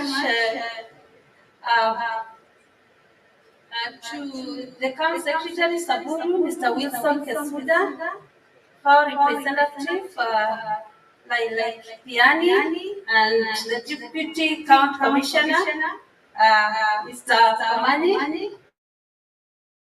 to all of you represented here, special distinguished guests, ladies and gentlemen. I'm very pleased to be here representing the National Land Commission. I'm delighted to have come to join you during this summit, which is dedicated to the theme Gender Equality and Participation of Women and Youth in Land Ownership, Natural Resource Management, and Enhancement of Sustainable Local Economies. I would like to thank the organizers for this and for putting this together. And I'm honored and privileged to be here. One of the reasons why I feel very privileged to be here today is because this summit brings together the reasons why I joined the commission. I joined the commission because of what we have articulated very well in our constitution, that is Article 60 of our constitution, about land principles. That we are not supposed to just look at tenure, but we should go beyond that and look at ways in which we can have efficiency, effectiveness in productive, sustainable use of our land.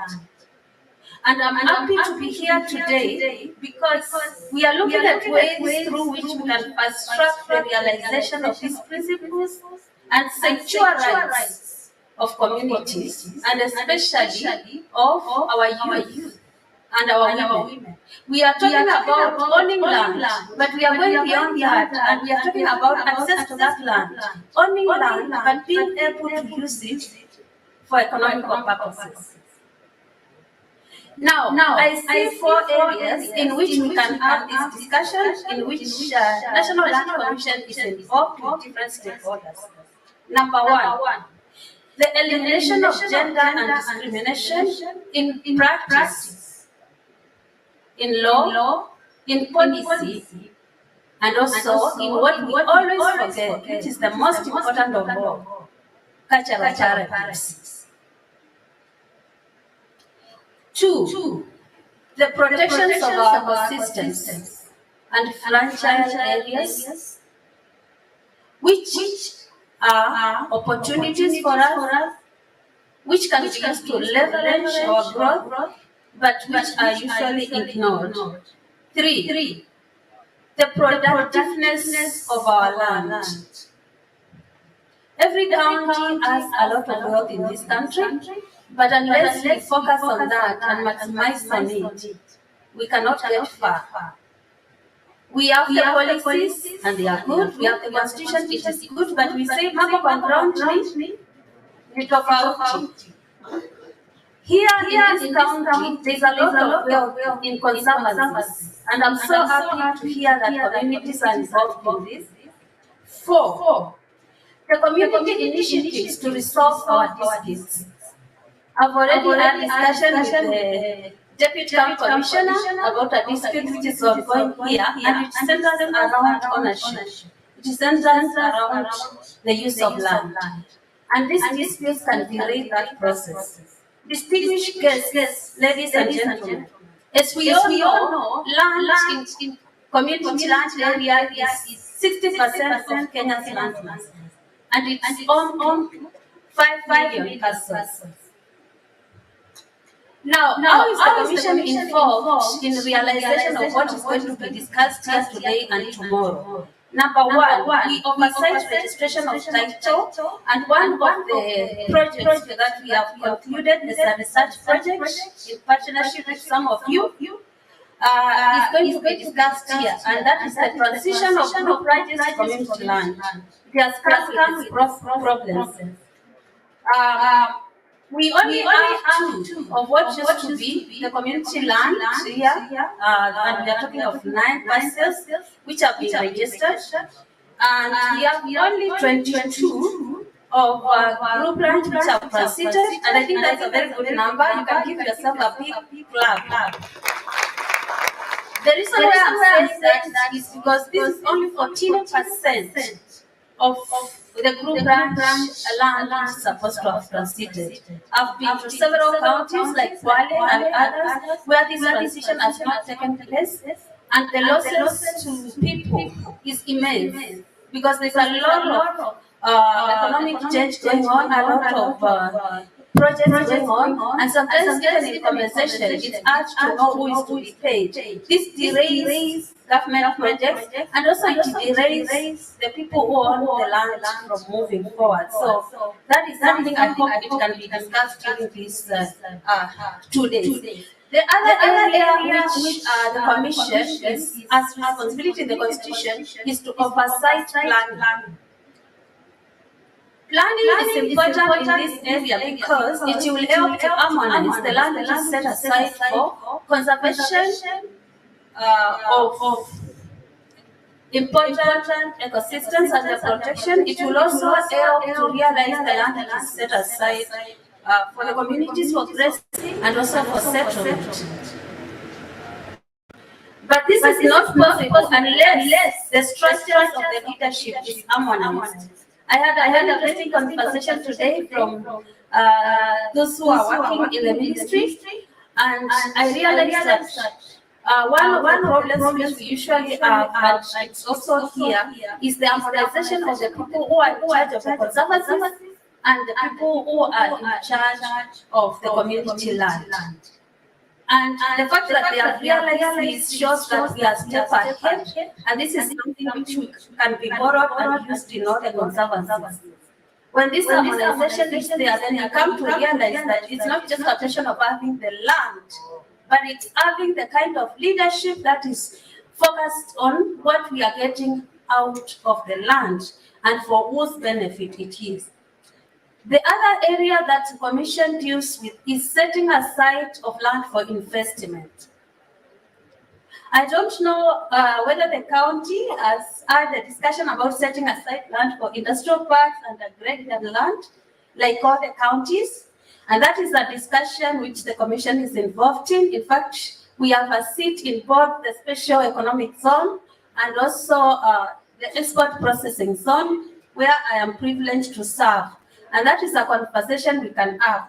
And the benefits here in this county, which I see as hanging fruits, which the PS of investment is always talking about, is this.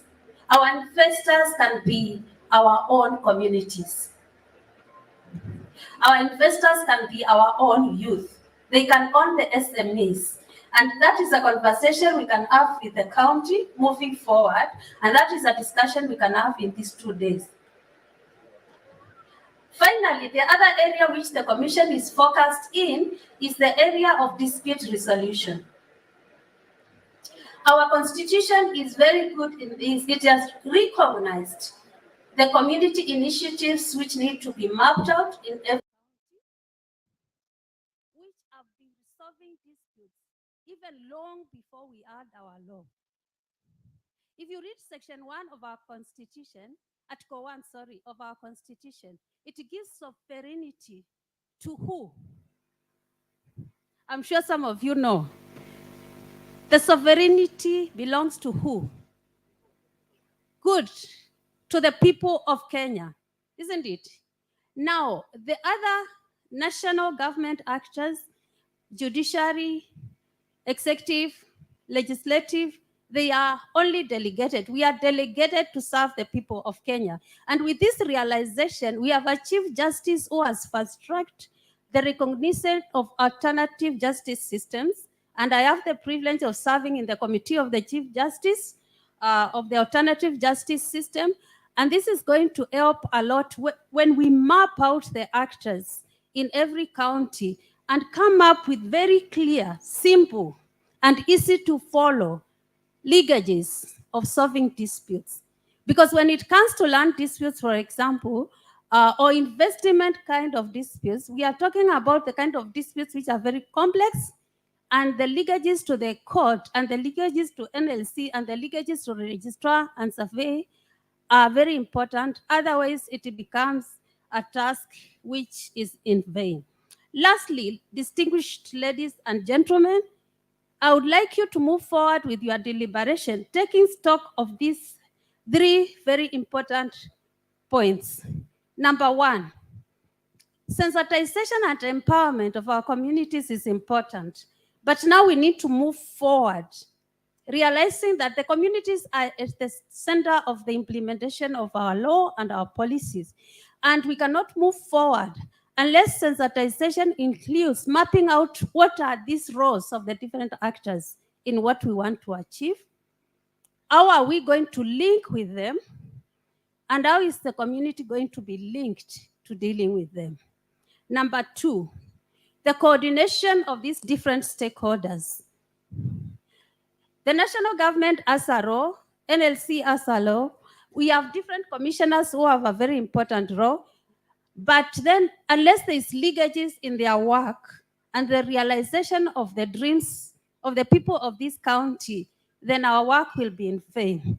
Lastly, let's be deliberate and very strategic when we are discussing this very important topic in the area of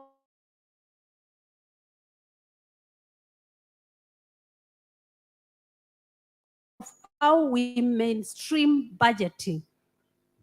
Told us that there are only 5 for the registered community. But then, when we talk about the needs of the vulnerable, and who are the vulnerable, how are we mainstreamed this need in the county, in the discussion of the county assembly, in the discussions of where we work, even at the commission, in the ministry, throughout the circle of budget? Because if this is not deliberate budgeted for, then we'll be making this discussion. We are all aware of who are the marginalized, but unless we strategically budget for the realization of their dreams, we will be working in vain. Lastly, let's take stock of what wealth we have in this county. We already have the Samburu National Reserve. I think the county gets millions of returns from that, isn't it? Which is a good thing. And other counties can even benchmark from that. Kalama, I've been told, is a conservancy which is doing very well. How can the other conservancies learn from that? What are the opportunities which they have embraced, which the other conservancies can also embrace? I therefore urge you to continue with your good work, which I'm very excited to be part of. And I look forward to the discussion in the following 2 days. Thank you very much. Thank you very much, Honorable Gertrude, the Vice Chairperson, National Land Commission. Naona tumeongea Kiingereza mingi, si ndio? Ama namna gani? Kuna mtu hapa anaelewa Kiswahili na Kisamburu na Kimasai, aweze kuja kutuambia hii maneno yote hii watu wameongea kwa Kiingereza wamesema nini? Sorry, I forgot to recognize my team, and the most important one is the count coordinator, John. Where is John? This is our face in the county. You can always approach him for any discussion you want. He coordinates all our activities. And then Robert from research has been working on the paper which will be discussed here. Thank you very much. Thank you. Thank you very much. So naomba nimkaribishe my sister Evelyn Nairesiai aweze kutufafanulia kwa ile lugha ambayo tunaelewa ni nini tumesema. Alafu ndio tuweze kumkaribisha county secretary wetu atambue viongozi wa county zingine ambao wako hapa. Alafu tuingie kwa main program. Asante. Karibu sana. Thank you very much. Asanteni sana. Hamjambo. Hamjambo tena.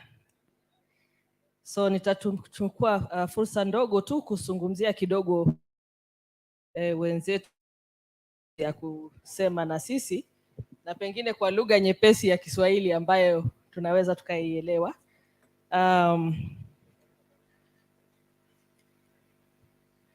So nitaanza kwa ile welcome remarks ama ile utangulizi ambayo tulipata kwa Bwana Ole Kaunga kutoka Impact. Alishukuru kwa kuja kwenu kwa mashirika mbalimbali yanayowakilishwa hapa, serikali ya county, serikali kuu ambaye ni serikali kuu ya kitaifa, serikali zingine mbalimbali za county ambazo pia zimewakilishwa hapa. Sitazitaja kwa majina, tayari walishajitambulisha. Aliweza pia kushukuru sana wale ambao waliweza kufika kutoka county mbalimbali, hasa kwa upande wa kijamii ama wakilishi wa kijamii waliotoka katika hizo counties. Aliweza pia kushukuru wale ambao walifika kutoka nchi mbalimbali zikiwemo Tanzania, Ethiopia, Uganda, DRC, sijajua kama tulikuwa na wale wametoka kule. Nani nimesahau? Wote wale ambao wametoka hizo nchi pia aliweza kuwashukuru. Aliweza pia kupeana muktadha wa hii kikao chetu cha Community Land Summit kwamba ni kikao cha 3 tangu Community Land Summit ambayo iliweza kufanyika hapo 2020. The first one was in 2021. 2022 ikafanyika nyingine, 2023 hii ni ya 3. Na hii inapeana nafasi nzuri kuzungumzia hali ya jinsia, na tunapozungumzia gender issue sio kuzungumzia akina mama peke yake na wazee ama vijana wa kike na wa kiume, bali kuangalia ni vipi katika hali ya kijamii wameweza kupewa nafasi tofauti tofauti ambayo kwa kiwango kikubwa saa zingine huwa inakandamiza hali zao za kuweza kushiriki katika maendeleo ya kijamii na maendeleo ya kiuchumi katika sehemu hizi zinazozungumzia.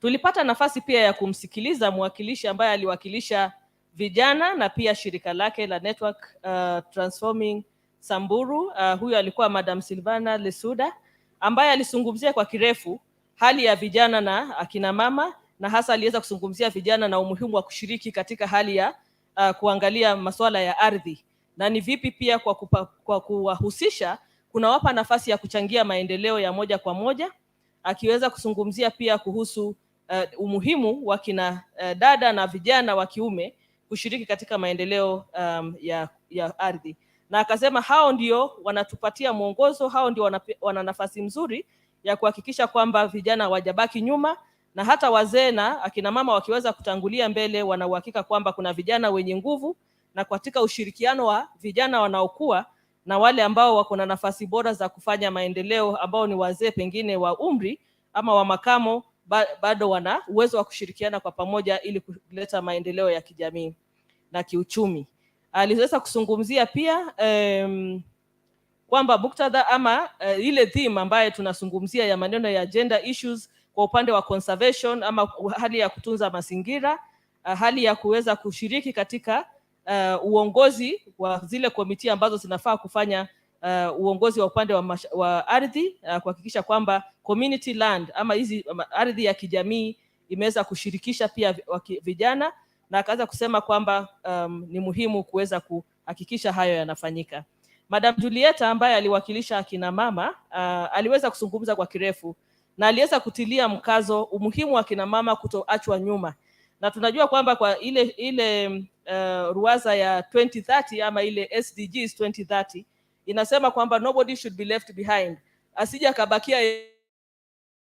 Angalia zile changamoto ambazo ziko katika jamii, wakina mama wana hatari kubwa ya kuachwa nyuma ukilinganisha na wazee ama wanaume katika jamii hizi, na akapeana mfano mwema kupitia yeye mwenyewe ambaye pia ako na nafasi bora ya kuwa kiongozi katika conservancy na pia kuchangia maendeleo ya kina mama. Akashukuru impact sana kwamba ni jambo moja tu kuwa na kina mama katika zile ngazi za uongozi, lakini kama hawajafunzwa jinsi ya kujielezea, jinsi ya kuleta matatizo yao katika meza, pia huenda ikakuwa kwamba wako pale kwa idadi tu, lakini sio kwa hali ya kuchangia vikamilifu katika ile agenda ya maendeleo.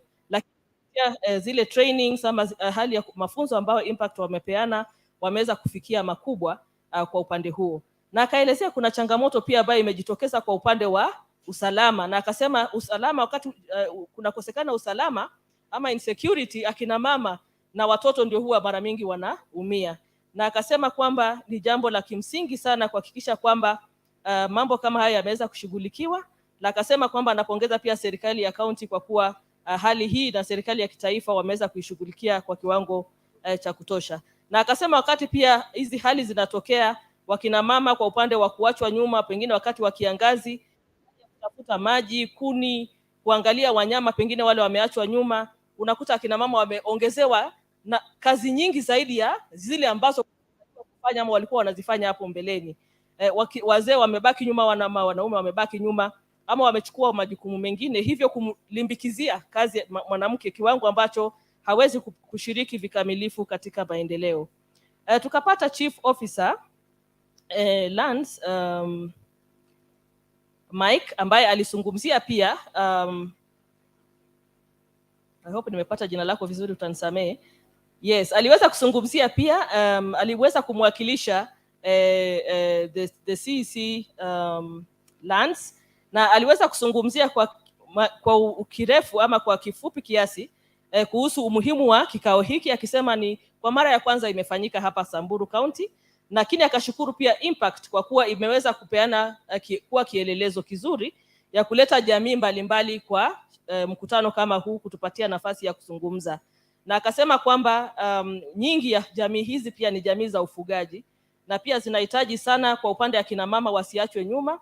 Akazungumzia pia kwa kifupi kuhusu maneno ya kuhakikisha usalama ndio kuweza kuhakikisha maendeleo yanafanyika, na akasema kuna jamii kadhaa tayari zimeweza kushiriki katika mchakato wa kufanya ile registration ama transition kutoka kwa group ranches kwenda kwa community land, na akasema kwamba county ya Samburu pia inaongoza kwa hali hiyo, na hivyo basi wamefanya kazi mzuri.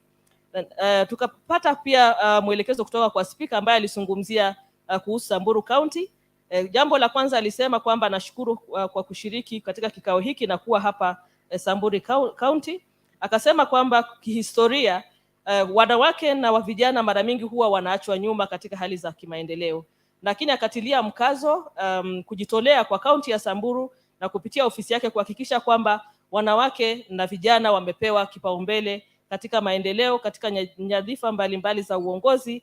Na akasema kwamba kama kaunti wako moja kwa moja sambamba kujitolea kuhakikisha haya yanafanyika, na akashukuru Impact Trust kwa sababu ya kupeana mwongozo mwema na kuwapa nafasi ya kuweza kushiriki katika kikao hiki kama wale ambao wamekuwa host kuweza kuhakikisha haya yamefanyika. Tukapata mwakilishi kutoka National Government ambaye ni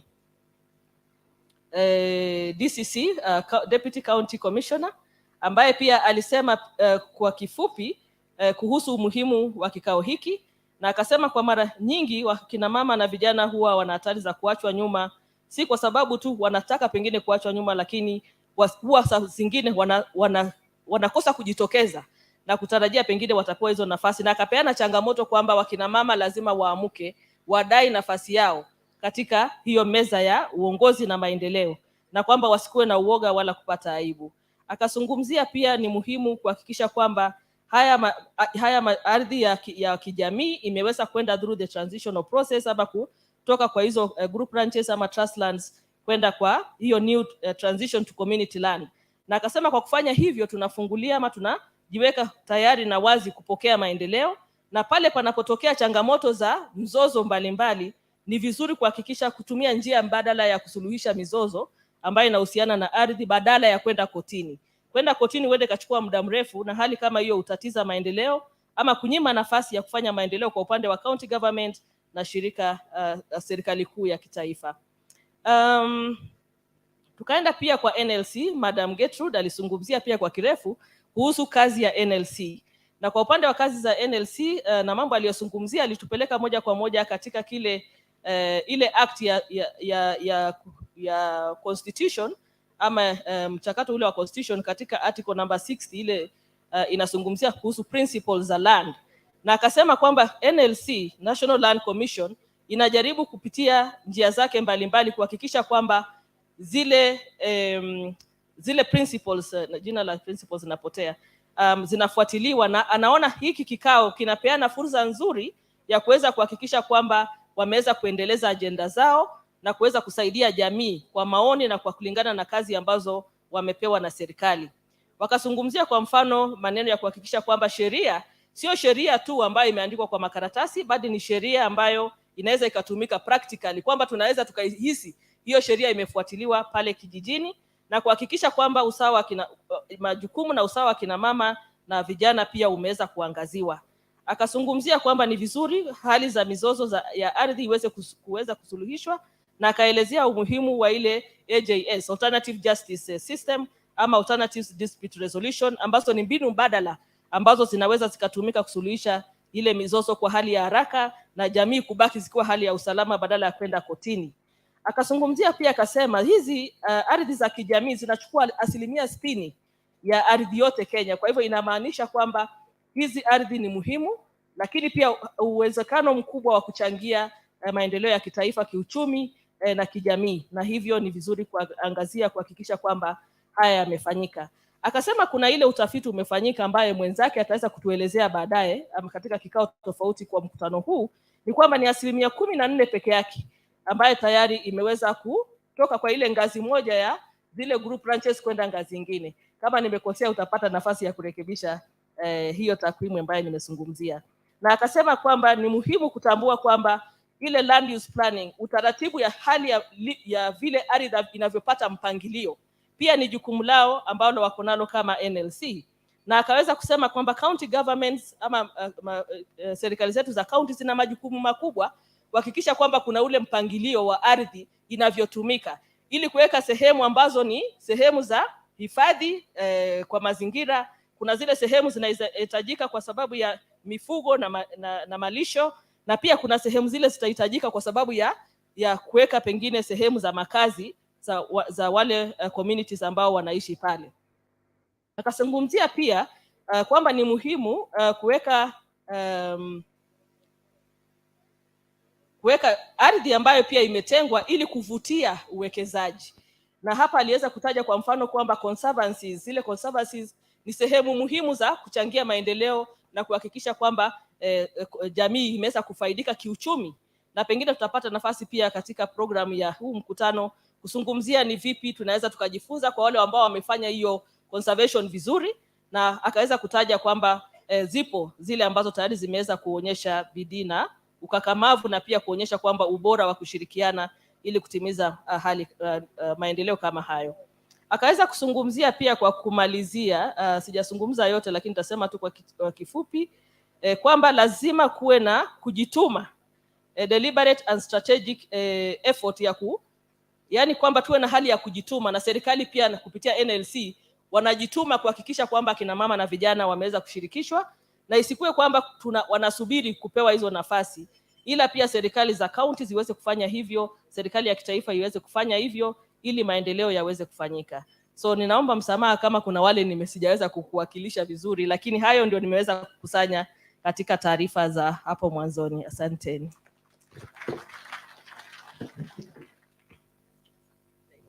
Asante sana Evelyn kwa kuweza kufafanua ile maneno ambayo tumeongea kwa Kimombo, sababu sisi wengine Kiswahili na piga chenga kidogo, lakini tunajaribu. Kabla nijakaribisha county secretary wetu, naomba nisome taarifa kidogo kwa niaba ya waziri wetu on a brief presentation on community land registration in Samburu County and role played by the county government. The county is bordered by Turkana County to the northwest, Baringo to the southwest, Marsabit to northeast, Isiolo to the southeast, and Laikipia to the south. It is divided into 3 sub-counties, namely Samburu West, Samburu East, and Samburu North. Overview of land adjudication and registration in Samburu County. Land adjudication began in the late 1960s and early 1970s, and 26 adjudication sections have been declared and adjudicated to date, culminating into 52 group ranches. 16 group ranches have dissolved and subdivided individual holdings by 2023, 16 of them. 11 group ranches have obtained consent to dissolve and subdivided their land, they are in the process of subdividing. 22 communities former group ranches have transitioned to community land. Sereolipi community land being the first in the whole country to transition. 3 group ranches are yet to transition to community land. That is one in Samburu North, that's Nashola, and 2 in Samburu West, that is Malaso and Longe 1B. All the 22 transition group ranches duly elected their community land management committee members and updated their registers. Generally, significant registration has been done in Samburu West. Samburu North remains largely unregistered. Insignificant work has been done in Nyiro and Ndoto wards. All parts of Wamba North in Samburu East Sub-County remains unregistered. The 18 unregistered community lands are 4 in Nyiro, we have 2 in and 3 in Nachola and 1 in Bawa. In Samburu East, that's Wamba North, we have 4, but we are reducing 1. Donyo Nasipa, we are going to register very soon, courtesy of our good partners, FAO, very soon. By next week, FAO will go ground to register Donyo Nasipa and Lonjorin, God willing. We are looking forward to that blessing. In Samburu West, we have 2 unregistered community lands in Losuk and 1 in Maralal ward. The strategies that are used in preparation of inventory of unregistered community land, we form technical committees comprising of surveyors, land adjudicators, fiscal planners, National Land Commission coordinators, GIS experts, FAO land technical officer, and community land registrar. Public participation and the creating of awareness and validate claims was done between 14th to 25th of July 2021 and 7th to 10th of September 2021. And also a Gazette notice was published in the Daily Nation of 26th May 2021 to all interested communities to declare their claim on unregistered community land by filing CLA Form 1.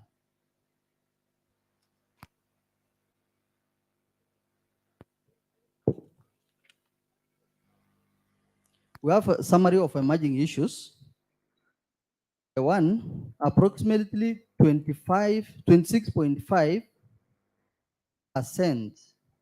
of Samburu County is unregistered. That is around 542,688 hectares. A work plan and budget have been recommended and prepared to register all the land in the county.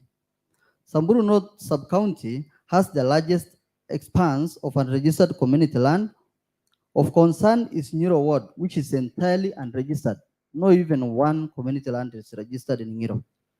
And therefore, priority has been given to the sub-county in undertaking the registration of the said community lands. And by saying so, very soon, Mungu akitubariki, Nyiro break the monotony of Lonjorin community land in a break your monotony ya kuwa Nyiro, there's no unregistered community land. The unregistered lands are largely peripheral parts of the county with limited amenities and access by road. Recommendation is that the registration of community land in these areas will lead to an increase of economic activities because access roads and other facilities will come up in the process. There is need for comprehensive work plan and adequate budget to mitigate the challenges during the registration process. The overlapping claims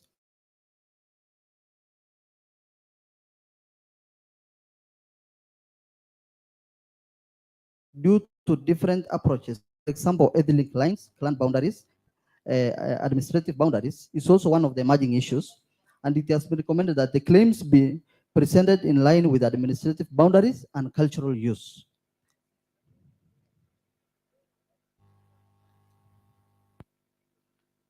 Some claims encroached in registered gazetted public land. For instance, Lulu's claim fell into Kirisia Forest, while Shaba claim partially fell within Maral municipality. Therefore, the areas being claimed be included in the adjudication program, save for the extent of the Gazette Forest, that's public land, and the area that falls within Maral municipality. The existing boundary disputes will be resolved during the adjudication process. The communities could also petition the government for excision of any portion of the gazetted public land to the communities under the existing laws. However, this process can be undertaken concurrently with the adjudication of the remainder areas of the land that is not in contention. Encroachment on public land to be addressed in liaison with the National Land Commission and the relevant authorities. A court case by Kawab community against relocation of KDF land to the area, they claim it's also an emerging issue, and therefore the claim will be addressed upon conclusion of the court process. The registration process will depend on the outcome of the court process. We have a list of unregistered communities in the proposed adjudication programs. In Nyiro West, we have for Sarongai sublocation, Southor sublocation, Tum sublocation, Longerin and CCI, which falls under Longerin location, Arsim location, that's the Arsim community land, Donyona Sipa, that's in Garenarok sublocation, Shaba, Parekatelo, Suksi, Purkei, Nairimirimo, and many others. We also have a list of unregistered community land not in the proposed adjudication program, so many of them. A Gazette notice 697 was done by the Ministry of Land, and all the public notice was done for intention to survey the market and register communities in the said mentioned areas. Therefore, the theme of the day, that is gender, equality in land and natural resources management. We are looking forward to learning a lot as a county from the participants of this very important activity, and also them to learn from us and look on areas where we can improve. And with those few remarks, I need to welcome our county secretary to invite or recognize other leaders from other counties and make his sentiments on behalf of the county. Welcome, sir.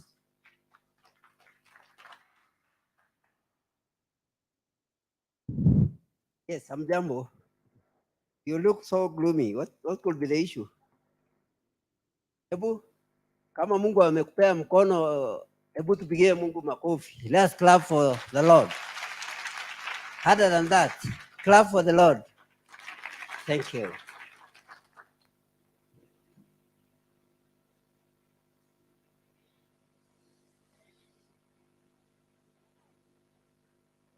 So before I say much, I believe my sister Evelyn has almost elaborated everything that was said. And that makes me not to have much to say because she has almost said everything. And the speakers who spoke before me have almost said everything. So, let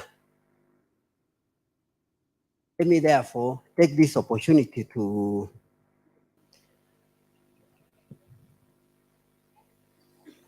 welcome all our distinct guests that have joined us, our chairman for National Land Commission, our county speaker, our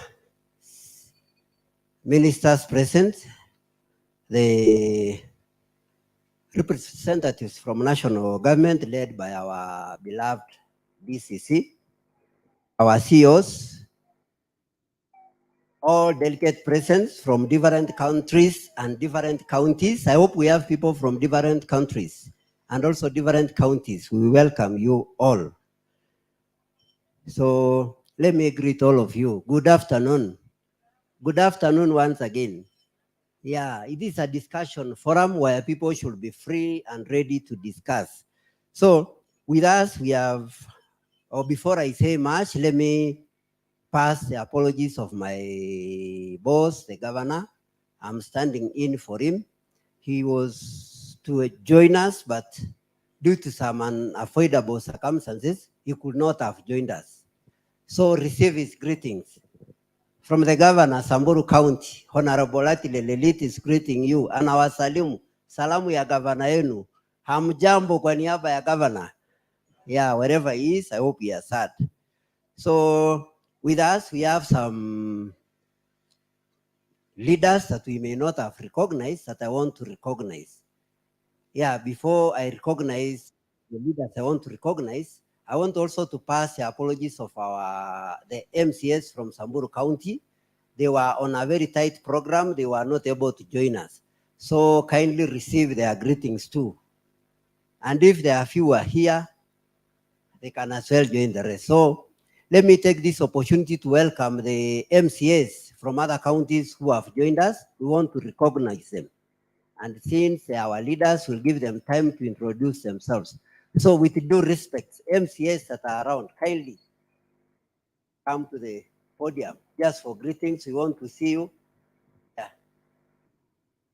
Karibuni waheshimiwa. So let's clap for them. Tuweke ile account. Hawa watu ni watu wa siasa, wana siasa. Okay. One. Karibu. Yeah, our MCAs, karibuni. Welcome, welcome. So they will introduce themselves. They will say where they come from and give us a word if they have a word. Karibuni muongee.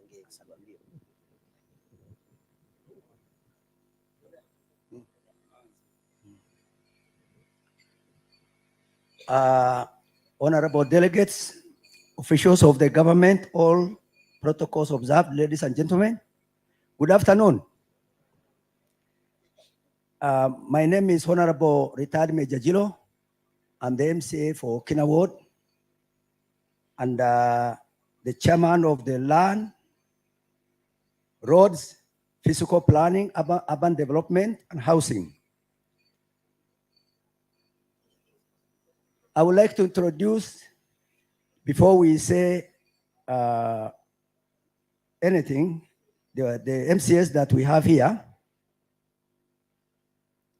Honorable Halima Gole, she's the MCA for Cherab and also Vice Chair of the Lands, Roads, and Minority Leader of the County Assembly. Yes, from Siolo County, yes. Yes. Honorable Abubakar Abdi is the MCA for Soricho Ward, the farthest part of Isiolo, and also member of the committee. We have also another member of the committee, Honorable Letimalo Aji. Now, I will just want to introduce what we have. About the land for the indigenous people. I would like actually each of us for 1 minute to remember our fellow brothers and sisters in Tanzania, Loliondo.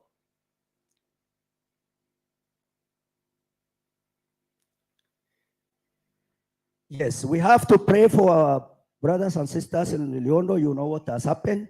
Forcefully, the security forces in Tanzania are pushing 200,000 Maasais from the ancestral land. We feel pain wherever we are in solidarity with the Maasai in Loliondo. Now, there are some challenges that we have as far as land of the indigenous people are concerned. Everything is being controlled. Hii Kiingereza mingi inaongewa, unakuta ndio inasumbua mambo ya community land registration. And the NGOs ile metoka nje. Kiingereza mingi ile inatumika kwa sababu sisi indigenous people tuko na utamaduni yetu. And our culture is attached to the land. Hata yo unasikia Loliondo is a tree in Maasai language. Now, there are some forces, I think, which is coming in different form, hidden, taking our ownership of land, lagging behind all this long from independence. Therefore, because we have culture, we have got our system within our culture, which could actually just fast track the land registration.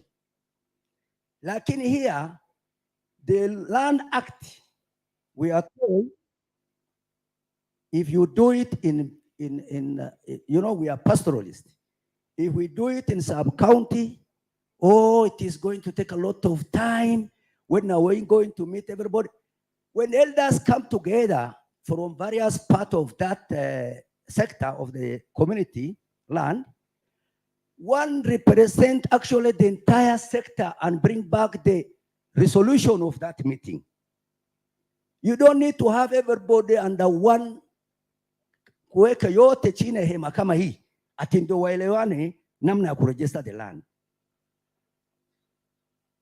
Hata other land uses which is being actually pushed so hard faster than the registration of the land bring a lot of questions. With those few remarks, I actually urge the national government, look, there is my ward is bordering with Meru County. And then there is a dispute of land under Justice Lenaola was ruled in favor of Borana community of Isiolo. But implementation of that court order is not honored even at the national level. Now the Land Commission brought a program of community adjudication in a disputed area. It is done very fast. And those pastoralists who are indigenous to that area cannot be even involved. So there is a lot of injustice where even the policy of the government does not recognize our lifestyle. Pastoralism is a complete livelihood. But somehow at the high level, there is a certain forces, the policy can be put very well, but implementation becomes a problem. Just like the community land registration in Isiolo County. Samburu, we are learning a lot from you. And I think in Isiolo we have a problem. Let me hand over to the vice chair. Actually, she's a senior to me. Be able to say some few remarks. Karibu Mheshimiwa Gore. All protocols observed. Good morning. Good afternoon. Is it afternoon or morning? Good afternoon. I'm Honorable Halima Gole Abgudo, MCA for Rabu Ward in Isiolo County, Minority Leader, Deputy Chair of Land. Today I'm privileged to come to this big summit that talk about our land, community land, and other issues that pertains to it, the rights and the use. Let me first give, before I say one or two, I give an opportunity to our members of County Assembly, who are also members of Land Committee, to say one or two words. Good afternoon. Habari zenu. I'm Mheshimiwa Bakar Abdi Godana, MCA for Sericho Ward. Good afternoon. I'm Mheshimiwa Letimalo, Francisco. Eserian. Anta asupa. Huko kwetu tunasema Eserian wakina mama, bali kwa mkutano wakina mama na wazee. Tunasema Eserian. Hapa mnasema anta asupa. Okay, mimi ni special elect kutoka Olunyuro. Wakati wamesikia Olunyuro hapa? Wachache sana. Wengi hawajui Olunyuro ni wapi? Olunyuro ni sehemu ambayo Wasamburu pia wanakaa huko. Kwa hivyo mimi ni Msamburu na mimi natoka hiyo sehemu ya Olunyuro. Kwa hivyo tumekuja kusikiza hii mambo ya land kwa sababu hata sisi tuna shida pale hiyo. Although tulibarikiwa kidogo, tumepata title deed ndani ya town, lakini nje iko shida mingi, na nafikiri tutasikiza hii mambo ya group ranch inafanywa namna gani ndio tuweze kuelewa, tupeleke huko kwetu, kwa sababu itakuwa ni kitu ya kwanza, kitu muhimu sana kusikia kutoka watu wa Olunyuro, kitu inaitwa group ranch. Hatujawahi kusikia, lakini nafikiri mara hii mimi nitajifunza kutoka kwenu na nitapeleka pande hiyo. Asante sana. So I'm being told that there is going to be group sessions where we discuss most of our issues. But to the National Land Commission, just one word, as we are going to get opportunities in the group sessions, the land issue in our areas, especially in Isiolo County, is a very contentious issue. It has affected land registration. We are diversity. We are several ethnic groups in Isiolo County. At the central, most of the land cover is outside where it is covered as being community trust land. And mostly the bureaucracy from the national government has hindered the registration of land. Things goes around the names, and most of it being, our community, the Boran community has hosted several other communities, being several clans, speaking the same language, living in the same area. But when it comes to the name now, the common, when one community talks of certain name, the other opposes, and several other disputers affected the land registration in Isiolo County, especially at the periphery. And we are urging the National Land Commission to consider making a lot of awareness and community education and the dispute resolution so that this land registration will be fast-tracked as much as possible, because most of the conflict is being contributed a lot by lack of land registration in our area. We are bounding with Northeastern, Samburu, Marsabit, and many other pastoral communities who are similarly, the lifestyle of pastoralism causes a lot of conflict within our land. But when there is that registration is realized, we know that it will resolve most of the conflicts in our area.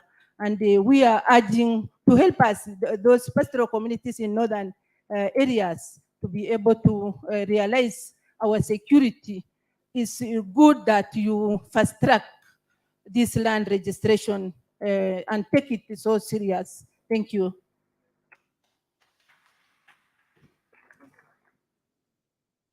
Yeah, thank you very much, our honorable MCS. So, colleagues, you have heard a lot about what has gathered us here. We gathered here to discuss about the land and the ownership of the land, and especially by the women. We have been told that our women also have an equal right to own lands. It is found in Section Act 4, 2016. It provides an equal rights to own land, both by men and women. I know it is not normal, it's not very common in Samburu County, especially where I come from, though tunaongea na mama vizuri. So at least from the far we have gone, those of you who have not yet demarcated their pieces of land, you have been told, umeelimishwa. You also have a right to be included in that register. I'm just reporting what was said, but in a language I know our people can understand. They can understand me better than most of the people who talk. So, the percentage of land ownership in Samburu County is still very low, and most of the in the Kenyan country, in terms of gender, we don't consider women so much, so their ownership of land is still low, and we'll advise them at least to come out and also speak your right. Siwaambii mwanze vita na watu wengine, sio hivyo ninasema, lakini for the unregistered lands, mujitetee, you have equal right. Our daughters like Silvana, mtusumbue sisi sasa kwa sababu we have already been given ours. So takuja kama my daughter. Anyway, she's my daughter. She will come as a daughter to claim her right. Otherwise, when the land was demarcated, she was not considered. Secondly, I don't want us to view land as a physical ground. Many of us, when we talk of land, we view it like a physical space. It's not enough. It symbolizes empowerment and security. So we should also, as women, go ahead to secure the land, security of our land. We are lucky we got the land. I'm seeing people selling lands. It might not be in Samburu County as such, because we just subdivided the other day. I hope you got it right, that we have already subdivided about 16 group ranches. I think I'm not wrong. Yeah, 16 group ranches. And I also want to appreciate the work done by our national government team. They were very fair. Personally, I'm one of the persons who can testify their fairness. They did their work as expected. So I'm sure we had the limited conflicts on the land when it comes to land demarcation. They did their part. They were ready to listen. They are very good people in listening and perhaps solving conflicts. So all the same, I want to advise my people not to sell their land. Kuuza mchanga ni shida. We have seen other communities selling. Mchanga haipatikani kwa urahisi. So those of us who already have land, washa niseme tu kwa sababu Wasamburu wanasema nini? Maraltoli mwatala kamunyo. Kejari Samburu. Maraltoli mwatala kamu stoningo. So a sound. Ninalia hapa nikisema tusiuze shamba. Wacha tuuze ile kuku ya mwisho. Kama ni shule, uza ile ya mwisho. Uza ile ng'ombe ya mwisho. Don't sell the land. Kindly. Wengi wameuza na wameumia sana. Then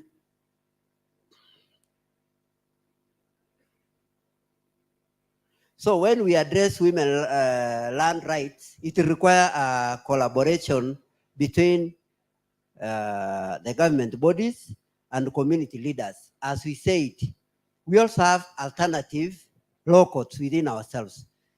When there is a conflict on land issues, kindly let's try as much as we can to solve it outside wire. Our DCC told us very well. Ni wapi ndio kusudi kusolve land issues, land disputes. Let's solve it within our leaders. We have council of elders in every village we go. We even have them at a higher level in sub-counties and the rest. So I want also in the county government offices, even my office, kindly, when we have issues like those, kindly let's try to solve them outside the court. Are we together? Wasamburu tunaelewana na Wakenya wengine ambao wamejumuika na sisi. Here we are talking like we are all together. Sawa? So any conflict to do with land, I would wish we try to solve it outside the court before we rush to the court, unless on a condition that we cannot avoid. So that is my short speech. Na pamoja na ya governor, naongea juu ya governor. Governor aliniambia ni wasalimu penye nilisema. He wanted to join us. I don't know whether he's here to join us. According to him, he didn't want to miss this summit. He might join us in the course of the day or tomorrow. And in case he fails to come, he has already passed his apologies. So since we have delayed, mimi ningeomba twende tukule kwanza, sijui kwa nini watu wako chini hivi, pengine ni njaa. What could be the issue?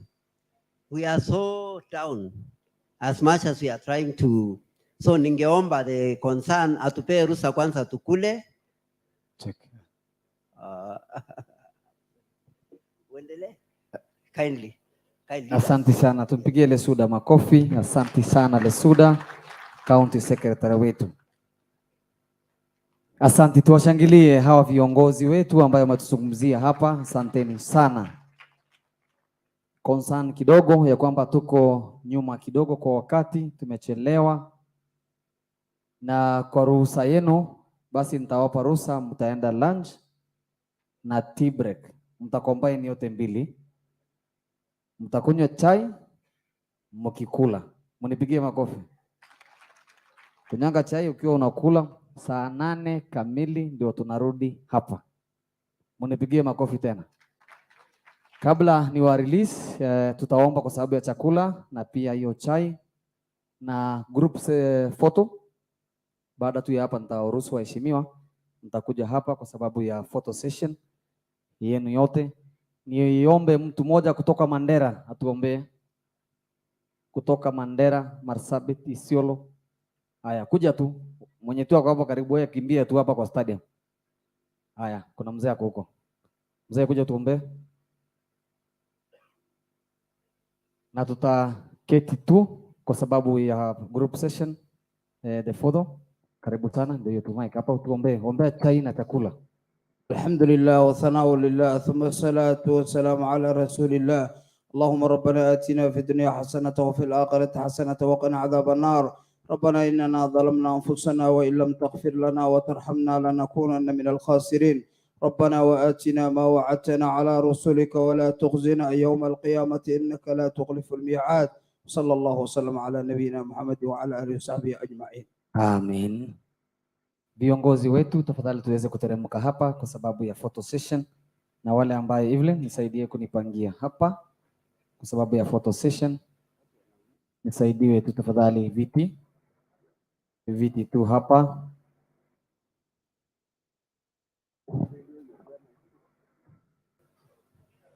Nisaidiwe tu hapa ama tusimame hapa juu. Sisi wote tusimame tu basi tu hapa juu.